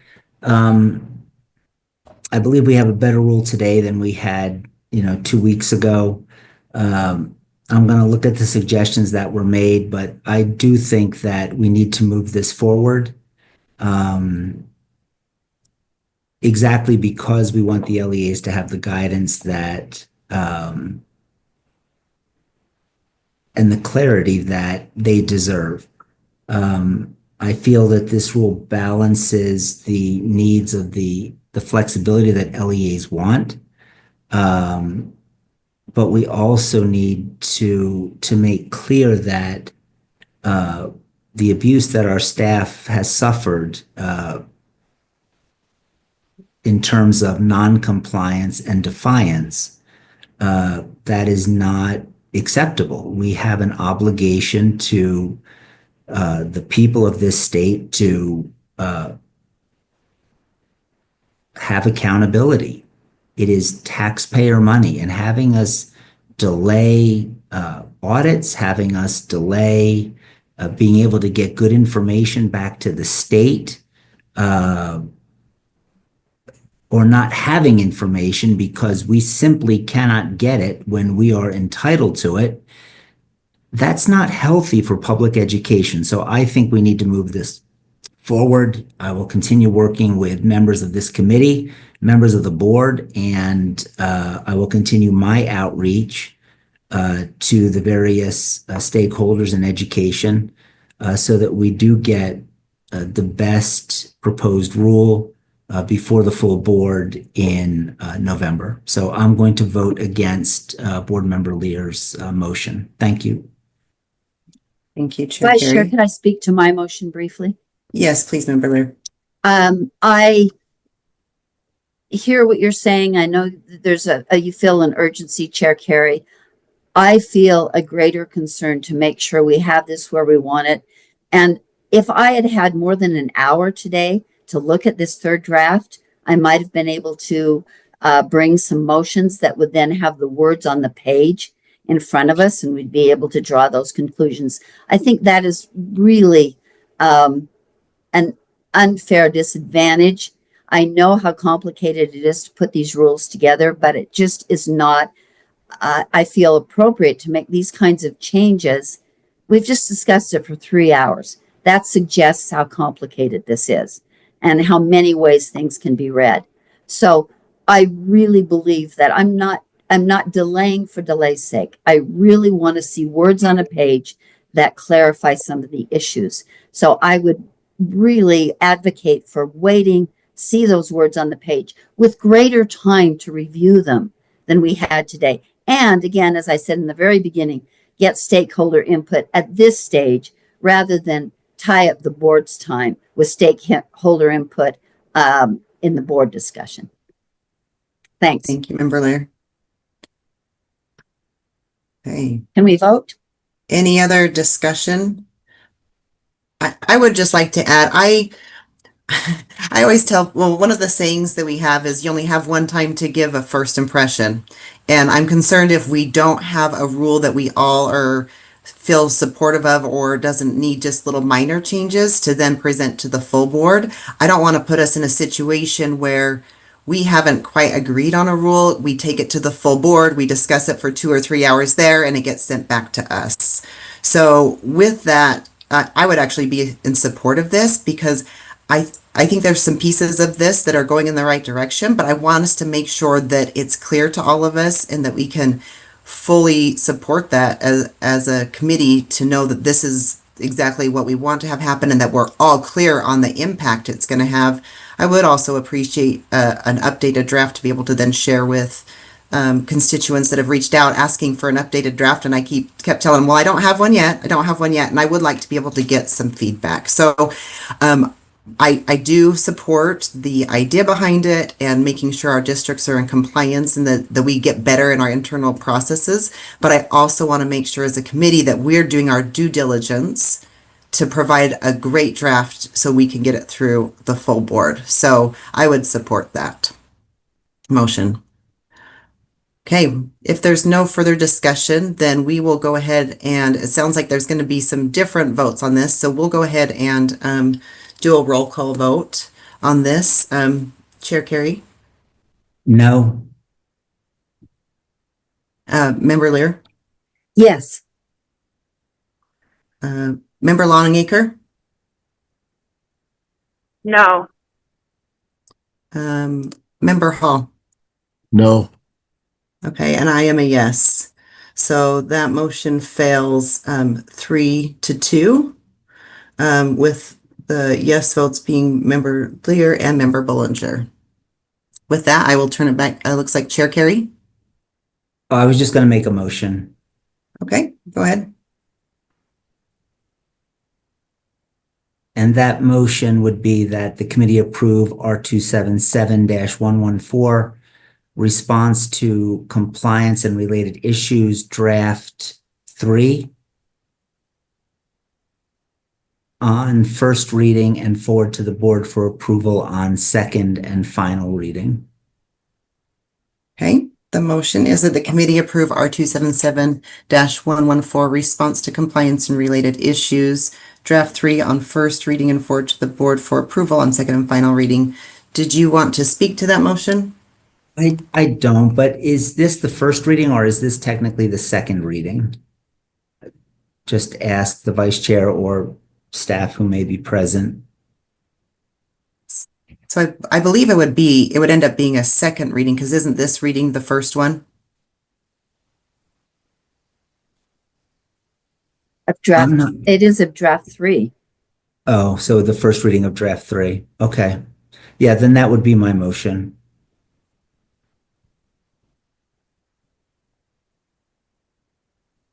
Okay, do we have discussion? Anybody want to make comments on that motion? I would just speak against this motion for the reasons I just discussed, that we just discussed all these changes that needed to be addressed. There's a lack of risk assessment. There's a definition of it, but it's not used in the rule. There's some confusion on what monitoring is. There's a few other changes that I think we kind of all agreed that need to be made. And so I would speak against this motion. I don't believe that this draft is ready to go to the full committee. Member Lear. And I would say the same. Obviously, the die is cast, but I I think it is a disservice to the committee. I think it's disservice to our constituents to do things like this that are this important at the last minute. And unfortunately, this was a last minute exercise. So I absolutely think the committee deserves one more time to get this better and to get more public input. And we don't have a great track record. We've had a lot of 11th hour rule discussions. And I think that is not a very effective way to pass rules, and especially to pass them out of committee. I also have to note that, someone just sent me the text that said, one thing the attendance audit noted was that sometimes a mistaken understanding of rules is that they are passed too quickly with too little discussion. So I second that's a concern, and wish that we can review this again in the committee meeting with more input from our constituents. Thanks. Thank you, Member Lear. Any further discussion to this rule? Or to this motion, I should say. Okay, so the motion is that the committee approve R277-114, response to compliance and related issues, draft 3 on first reading, and forward to the board for approval on second and final reading. We will go ahead and do a roll call vote. Member Hall? Yes. Member Longacre? Yes. Member Lear? No. Chair Carey? Yes. And I am a no, so that motion does pass with a 3-2. The no votes being Member Lear and Vice Chair Bollinger. Okay. Chair Carey, would you like me to continue with the last item on Please. Okay, so it looks like the last item on our agenda is 1.4 R277-111 Board Oversight Framework Repeal. Chair Carey. Yeah, so this is the companion piece to 114, really establishes the categories, and due to the passage out of committee of 114, I would just make a motion. Well, I'm going to make a motion to repeal 111 as it no longer applies due to the changes made in 114. But I want to make sure anyone who has comment can do so before I make the motion. So Any discussion to this? Member Lear. I have to say, I think there would have been a lot of comment had we had more opportunity to have input from others and to look more carefully at the earlier draft of 114, because they are connected.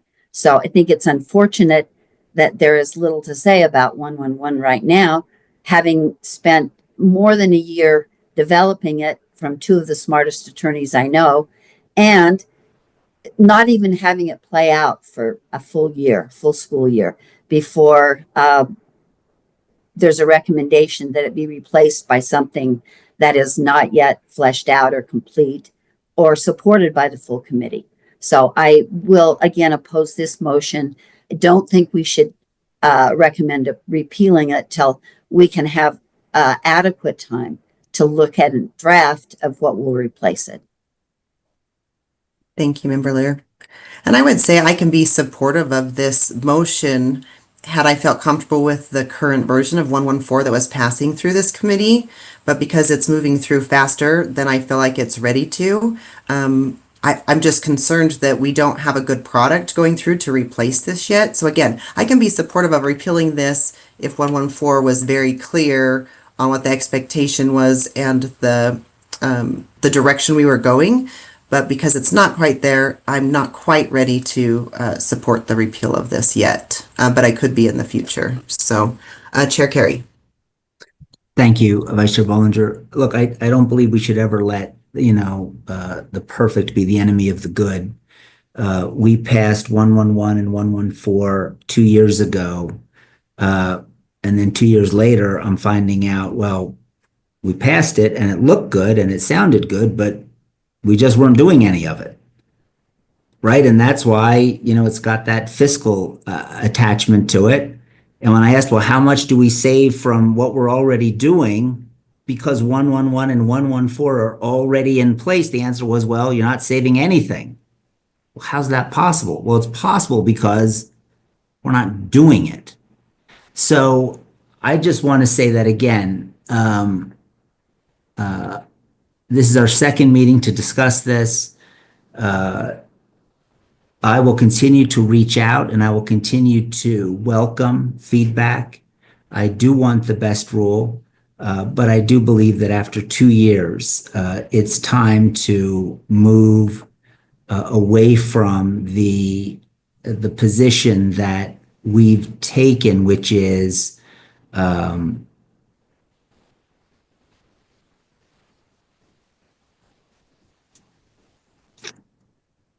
we need to offer all the assistance we can for compliance. But when it becomes clear that we will not get it, we need to demonstrate that we're not just good at passing the rules, we're not just good at, creating the rules, but at some point in time,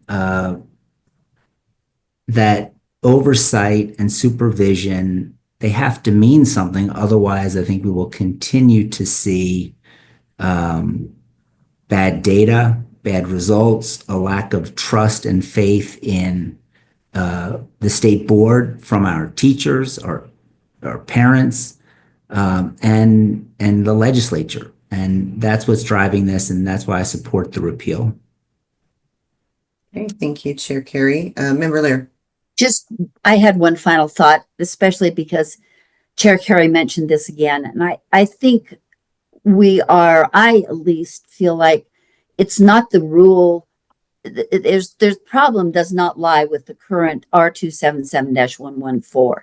I feel like he identified the problem, and is that we have not made, the board, has not made a concerted effort to see that it's followed. And I don't feel like rules on a page that, especially coming from a rule that is well written, that doesn't have internal inconsistencies, that doesn't have 2 appeal processes built in.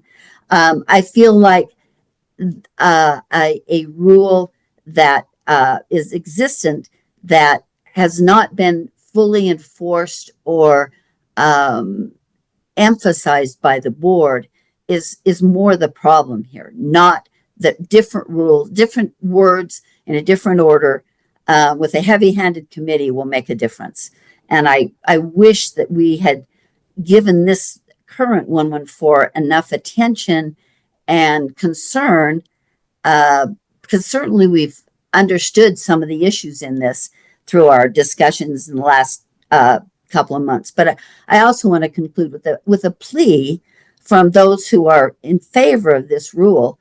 Bring us the changes with 2 weeks to think about them, and bring us the changes, the things that all of us have talked about. Bring us those with time to actually consult with LEAs and bring them to the table or to the public comment microphone when we have our discussion, not something that has 20 minutes for the board committees or for the board members to review as the committee members have had. That's my primary concern with this. I'm really frustrated that we didn't have more. I would have loved to have contacted some of the people I work with and asked them their opinions. Didn't have time. So that's with that, let's vote. If that's a call to question kind of a motion. I just want to give are you saying call to question, or you want to see if there's anybody else that has comments? No, I don't. Okay. Aaron and Rod have have been very politely quiet. So I think we've probably all said our piece. Hey. Any other comments? Okay, with that, the motion is that the committee repeal R277-111 Board Oversight Framework on first reading and recommend the board repeal the rule on second and final reading. With that, let's go ahead and vote. Member Longacre. Yes, again, this is for the repeal, correct? That is correct. Yes. Okay, Member Hall. Yes. Okay, Member Lear. No. Chair Carey. Yes. Okay, I'm a no at this time. So that motion does pass 3-2 with the no votes being Member Lear and Vice Chair Bollinger. And with that, Chair Carey, I will pass it back to you if you want to Thank finish you. up. Thank you, Vice Chair Bollinger. I want to thank the committee again for your willingness to gather on a second time in the month. And I appreciate the comments and the feedback, and I will be sensitive to them.